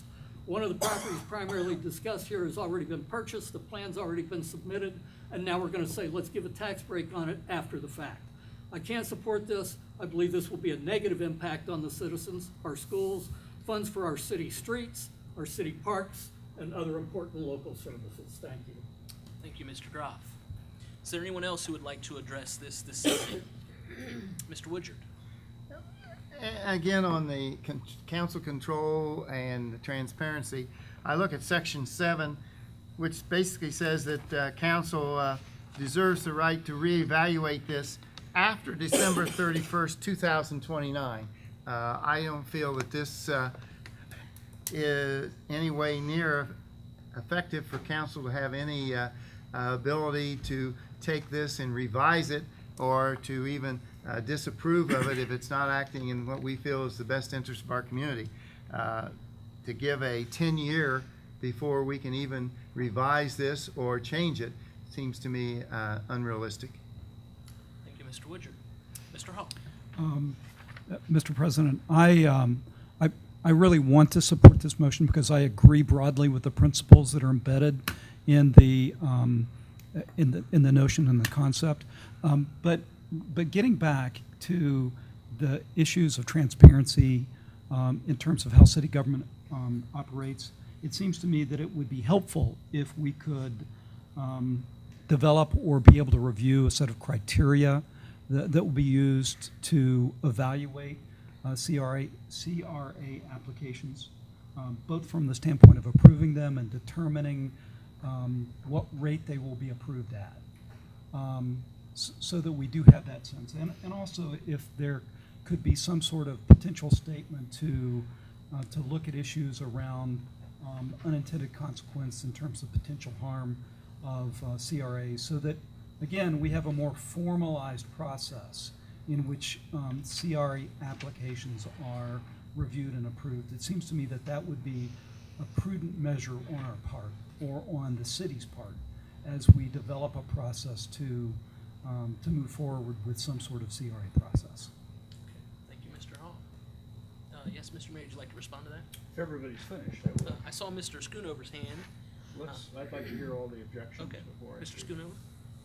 I don't know if it's an objection, but I mean, to add to what Orman said, we've economic development is huge. I mean, that's all everybody talks about, and jobs and bringing jobs. So you bring jobs, you need the housing. Okay, so that's, I would say, in support of this. At the same time, when we sit in executive session, or we sit here and we discuss a big company coming to town, and we're more than willing to jump and give tax credits or tax abatement to people creating jobs. So, but we're in that process before that decision's made.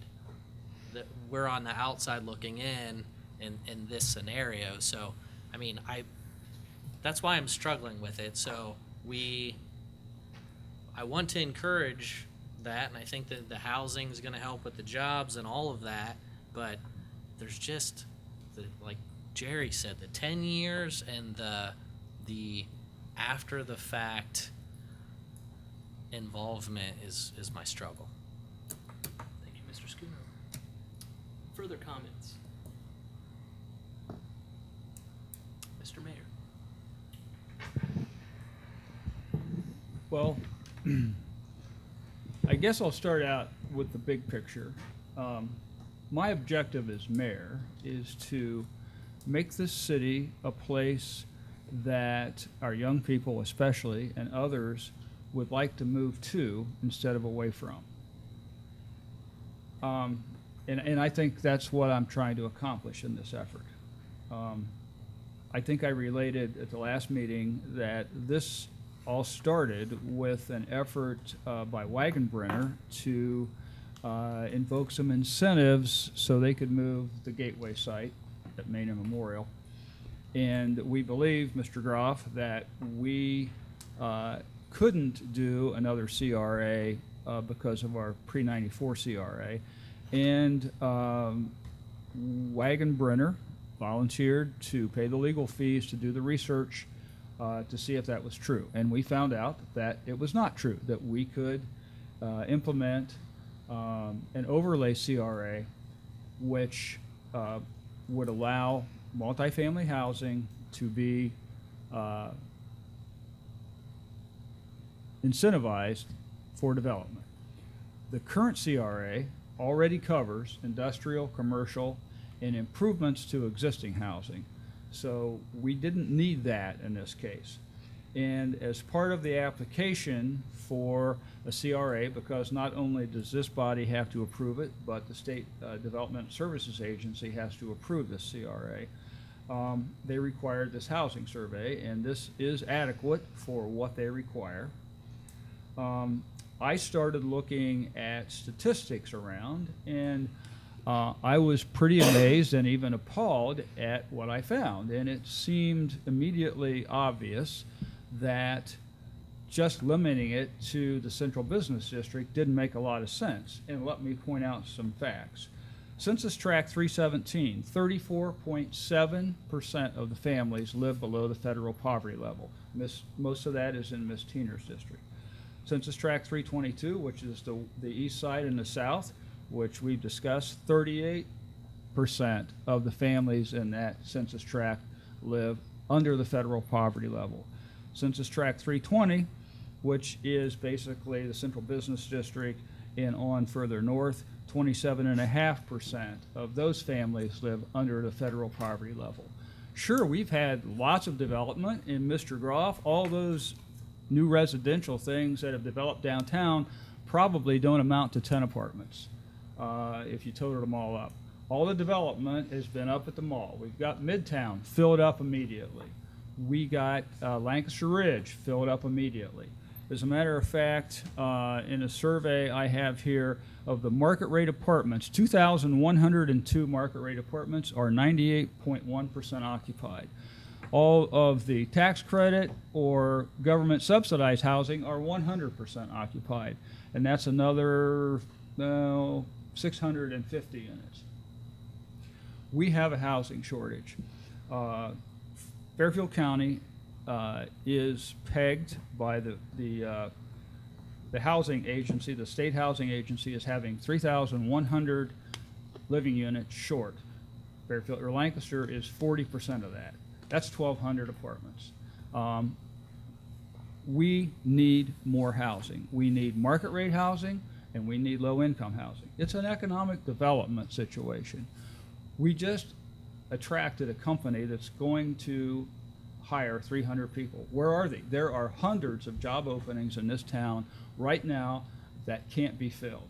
If we had more housing in this town where people could move here, we could get those jobs filled. Folks, we're not going to attract any more businesses if they can't find people to work. That's a serious problem. This is about improving neighborhoods, about improving Holly Miller Downhour's neighborhoods, about Becky Teener's neighborhoods. I mean, I'm still waiting. you know, a third of the people in her district live below the federal poverty level. That's unfortunate. Insight 2020 from Morpsey, 1 million new citizens are going to move into the 7-county Central Ohio district in the next 30 years. Lots of them are going to move to Lancaster or want to move to Lancaster. We have a very desirable city now to live in.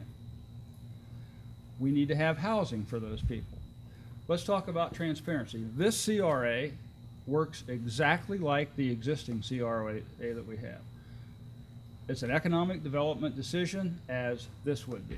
It works exactly like every other CRA in the state of Ohio because that's the way they're set up and that's their required way they're set up.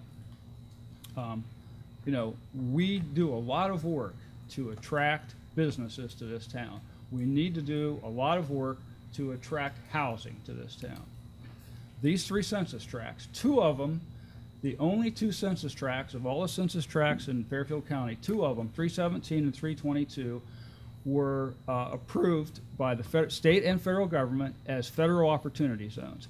That indicates the need. That's incentive that the feds and the state are saying we need to do something in those census tracts to make something happen. Nothing has happened in this area as far as housing other than a few sporadic things here and there. 1 apartment in the mid-off, 3 apartments in the mill, 3 apartments, I think, or 2 above Deward Watts building.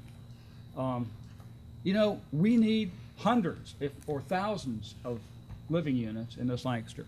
Let's say the white elephant in the room, Gorsuch. I know Randy's been talking about one developer is getting all this effort. You know, these 3 census tracts are 1,700 units, 1,700 acres.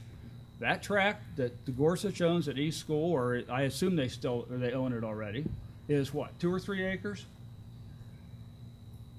I mean, we've got a whole center of the city here to do something with. Gorsuch is a property owner in this area. So is Brad Hutchinson, owns a lot of property in these 3 tracts. Lloyd Helber owns a lot of property in these 3 tracts. Tom Fortin, Wagon Brenner Development. Dan Singer. All these people have money. They're all possibly going to do something. I'm not sure what the issue is with Gorsuch. And I don't know what else to say. I mean, this seems to me like a no-brainer. It's a big benefit for Lancaster. Can be. It may be that nobody ever takes advantage of this. But it is an economic development decision. It's an economic development priority. We need more housing in Lancaster. Thank you, Mr. Mayor. Is there anyone else who would like to address this issue? Speaking for their second time, yes, Ms. Teener. This census tract you keep talking about, that was done in 2010 though, right? The census tracts are set, they're permanent. They don't change from year to year. I just They don't do a census every 10? I just attended a meeting up at Morpsey about subdividing some of the census tracts because they get too big. There's a limit. It can't be less than 1,500 people or more than, I think, 3,500 people in a census tract. Okay, like a percentage type thing every 10 Pardon me? years, like they The go census around is and taken do every the- 10 years. that's- Right.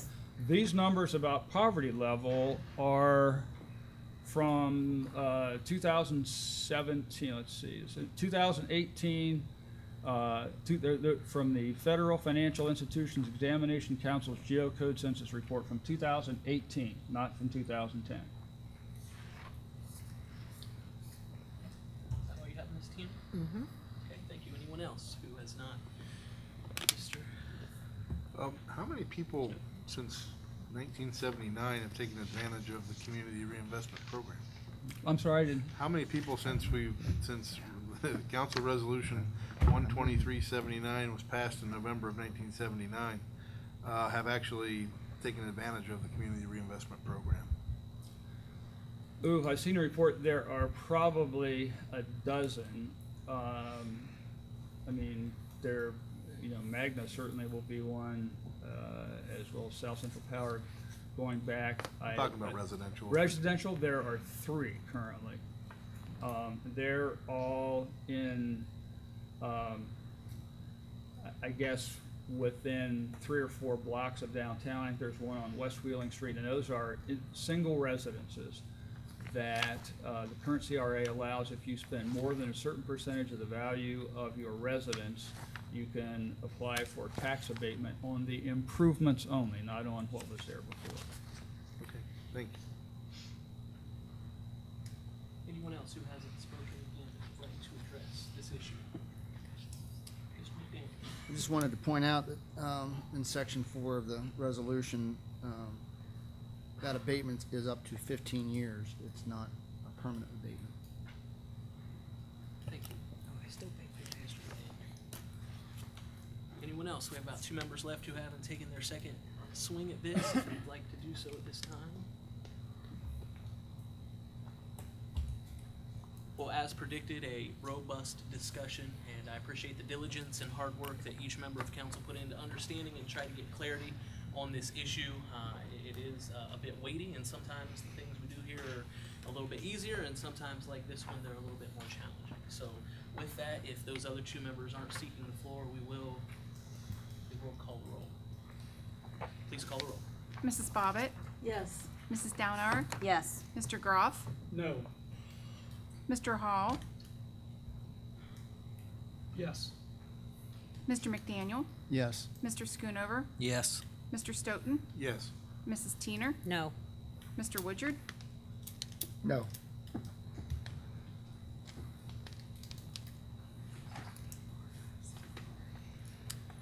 Temporary resolution 66-19 passes 6-3. We now move on to the second reading of temporary resolution 70-19. a resolution approving and authorizing the mayor to submit to the U.S. Department of Housing and Urban Development Lancaster's fiscal year 2019 Community Development Block Grant Annual Action Plan and Statement of Objectives and Amendments, offered by Mr. McDaniel, second by Mr. Groff. Mr. McDaniel. Second reading. Second reading on temporary resolution 70-19. Temporary resolution 71-19. A resolution to appropriate from the unencumbered balance in the Public Sites and Open Spaces Fund 231 and amend their certificate with the county auditor, offered by Mrs. Bobbitt, second by Mr. Woodard. Mrs. Bobbitt. Thank you, Mr. President. I'd like to make a motion that council suspend its rules and waive the third reading on temporary resolution number 7119. Second. We have a motion and a second to suspend the rules and waive the third reading of temporary resolution 71-19. Discussion on the motion to suspend, Ms. Bobbitt. Not at this time. Further discussion on the motion to suspend or any discussion? Please call the roll. Mrs. Bobbitt, Yes. Mrs. Downhour, Yes. Mr. Groff, Yes. Mr. Hall, Yes. Mr. McDaniel, Yes. Mr. Schoonover, Yes. Mr. Stoughton, Yes. Mrs. Teener, Yes. Mr. Woodard. Yes. Motion to suspend carries 9-0. Ms. Bobbitt. Thank you, Mr. President. I'd like to make a motion that council pass, excuse me, engross and enter upon the written record temporary resolution number 7119. Mr. Woodard. Second. Thank you very much. We have a motion and a second to pass, engross, and enter upon the written record temporary resolution 71-19. Discussion, Ms. Bobbitt. This is, to appropriate funds, for the Hunter Park. Okay, further discussion on the motion passed. Please call the roll. Mrs. Bobbitt, Yes. Mrs. Downhour, Yes. Mr. Groff, Yes. Mr. Hall, Yes. Mr. McDaniel, Yes. Mr. Schoonover, Yes. Mr. Stoughton, Yes. Mrs. Teener, Yes. Mr. Woodard. Yes. Temporary resolution 71-19 carries 9-0. Temporary resolution 72-19. A resolution to appropriate from the unencumbered balance in the LDOT Fund 208, increase receipts and appropriations in the LDOT Improvement Fund 314, then amend the certificate with the county auditor, offered by Mr. Schoonover, second by Mrs. Teener. Mr. Schoonover. Second reading. Second reading on temporary resolution 72-19. Temporary resolution 73-19. A resolution adopting the 2020 tax budget of the city of Lancaster for the fiscal year beginning January 1st, 2020, and submitting same to the Fairfield County Auditor, offered by Mr. Stoughton, second by Mrs. Downhour. Mr. Stoughton. Thank you, Mr. President. This will be the second of three readings with a public hearing on the 24th. Thank you very much. Second of three readings on temporary resolution 73-19. Temporary resolution 74-19. A resolution to appropriate from the unencumbered balance in the General Fund 101, increase receipts, appropriate from the unencumbered balance in the .45 Police and Fire Levy Fund 247, and amend the certificate with the county auditor, offered by Mr. Hall, second by Mr. Woodard. Mr. Hall. Mr. President, I would like to make a motion that council suspend its rules and waive the third reading of resolution 7419. Second. We have a motion and a second to suspend the rules and waive the third reading of temporary resolution 74-19. Discussion on the motion to suspend, Mr. Hall. No discussion at this point. Any discussion on the motion to suspend? Please call the roll. Mrs. Bobbitt, Yes. Mrs. Downhour, Yes. Mr. Groff, Yes. Mr. Hall, Yes. Mr. McDaniel, Yes. Mr. Schoonover, Yes. Mr. Stoughton, Yes. Mrs. Teener, Yes. Mr. Woodard. Yes. Motion to suspend carries 9-0. Mr. Hall. Yes, Mr. President, I would like to make a motion that council pass and enter on the record resolution 7419. Just hang for 1 second. Can we get a second? Second. We have a motion and a second to pass, engross, and enter upon the written record temporary resolution 74-19. Discussion, Mr. Hall. Yes, this resolution has been made necessary because of an unanticipated retirement and some personnel buyouts, so the fund needs to be replenished. Very good. Further discussion on the motion to pass. Please call the roll. Mrs. Bobbitt? Yes. Mrs. Downauer? Yes. Mr. Groff? Yes. Mr. Hall? Yes. Mr. McDaniel? Yes. Mr. Schoonover? Yes. Mr. Stoughton? Yes. Mrs. Teener? Yes. Mr. Woodard? Yes. Temporary resolution 74-19 passes 9-0. We now have first reading on a series of resolutions, beginning with temporary resolution 75-19.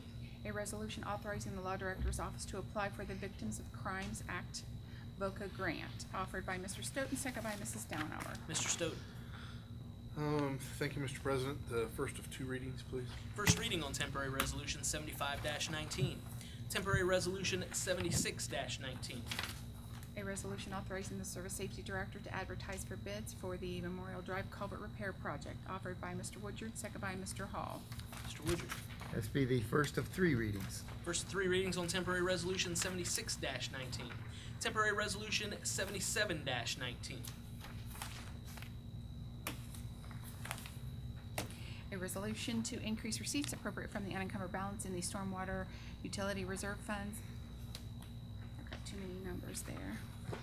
619, amend the certificate of other sources and appropriations with the county auditor, offered by Mr. Woodard, second by Mr. McDaniel. Mr. Woodard. This be the first of two readings. First two readings on temporary resolution 77-19. Are there other resolutions to come before Lancaster City Council this evening?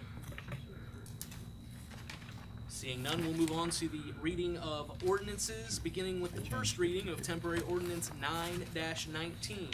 An ordinance to repeal and replace Lancaster Codified Ordinance Part 1, Administrative Code, Title 9, Taxation, Chapter 187, Motor Vehicles License Tax of the Codified Ordinances of the City of Lancaster, offered by Mr. Schoonover, second by Mrs. Bobbitt.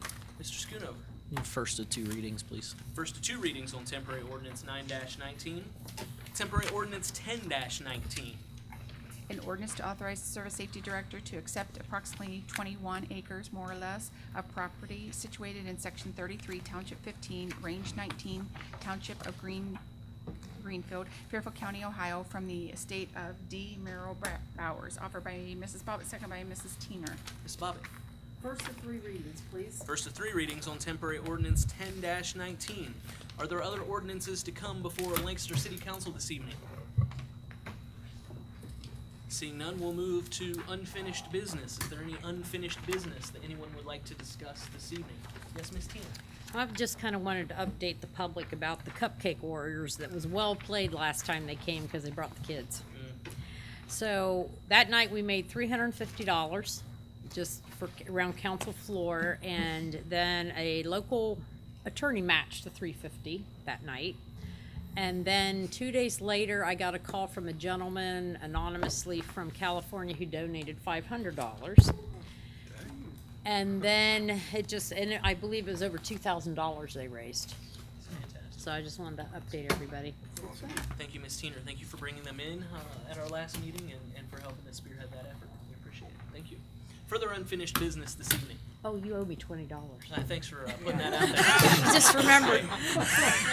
Oh, great. I got that out of here. Got that down right. Mr. Groff, you spot me? You spot me? He's got me. Oh, and it was for the donation of the. It was for the donation of the. Yeah, we were wondering what it was for. Yeah, it's for the cupcakes. Yes, it's for the cupcakes. Other unfinished business this evening. If not, we'll move on to new business. Does anyone have new business tonight? Mr. Woodard.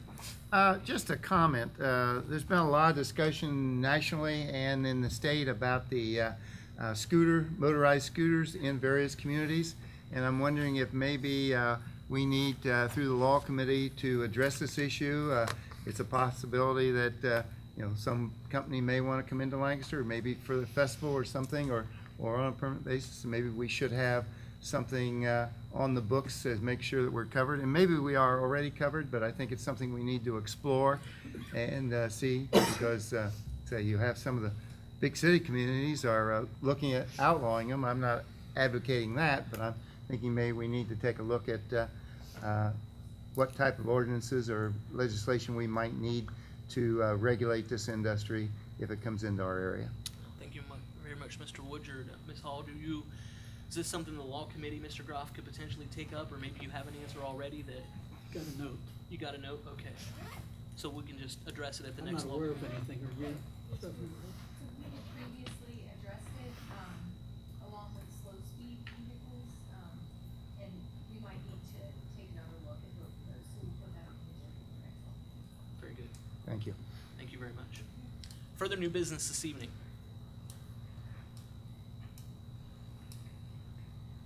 Okay, if there's no other new business, then we will move on to the announcement of scheduled meetings. Upcoming regular sessions of council. The next meeting is June 24th at 6:30 PM. The meeting following, July 15th at 6:30 PM. Upcoming committee meetings, we did have a law committee meeting this Wednesday. It has been canceled. So we do have Public Works, June 14th at 7:30 AM in Lancaster Public Transit Conference Room. Water Pollution Control, June 19th at 7 AM at the Water Pollution Control Conference Room. Finance, June 24th here at 6 PM in Council Chambers. Safety Committee, June 26th at 7:30 AM at the City Hall second floor conference room. And finally, the IT Telecom on June 27th at 7:30 AM in the City Hall second floor conference room. And by the way, all of these meetings are on the city's website too, if anyone's interested. Thank you very much, Clerk Sandy. We have no special scheduled meetings. Are there any bills? There's one bill to PNC for MNCO for publication of the public hearing, $87.85. Mr. President, I'd like to make a motion to pay the bills. Second. We have a motion and a second to pay the bills. All those in favor signify by saying aye. Aye. All opposed, same sign. Motion carries. Is there a need for an executive session? Seeing none, a motion to adjourn is in order. Mr. President, I'd like to make a motion to adjourn. Second. Thank you very much. We have a motion in the, I mean, we can hang out if you want, but motion and a second to adjourn the meeting. All those in favor signify by saying aye. Aye. All opposed, same sign. Motion carries. Thank you all very much. Have a great week. Please remember to sign your legislation.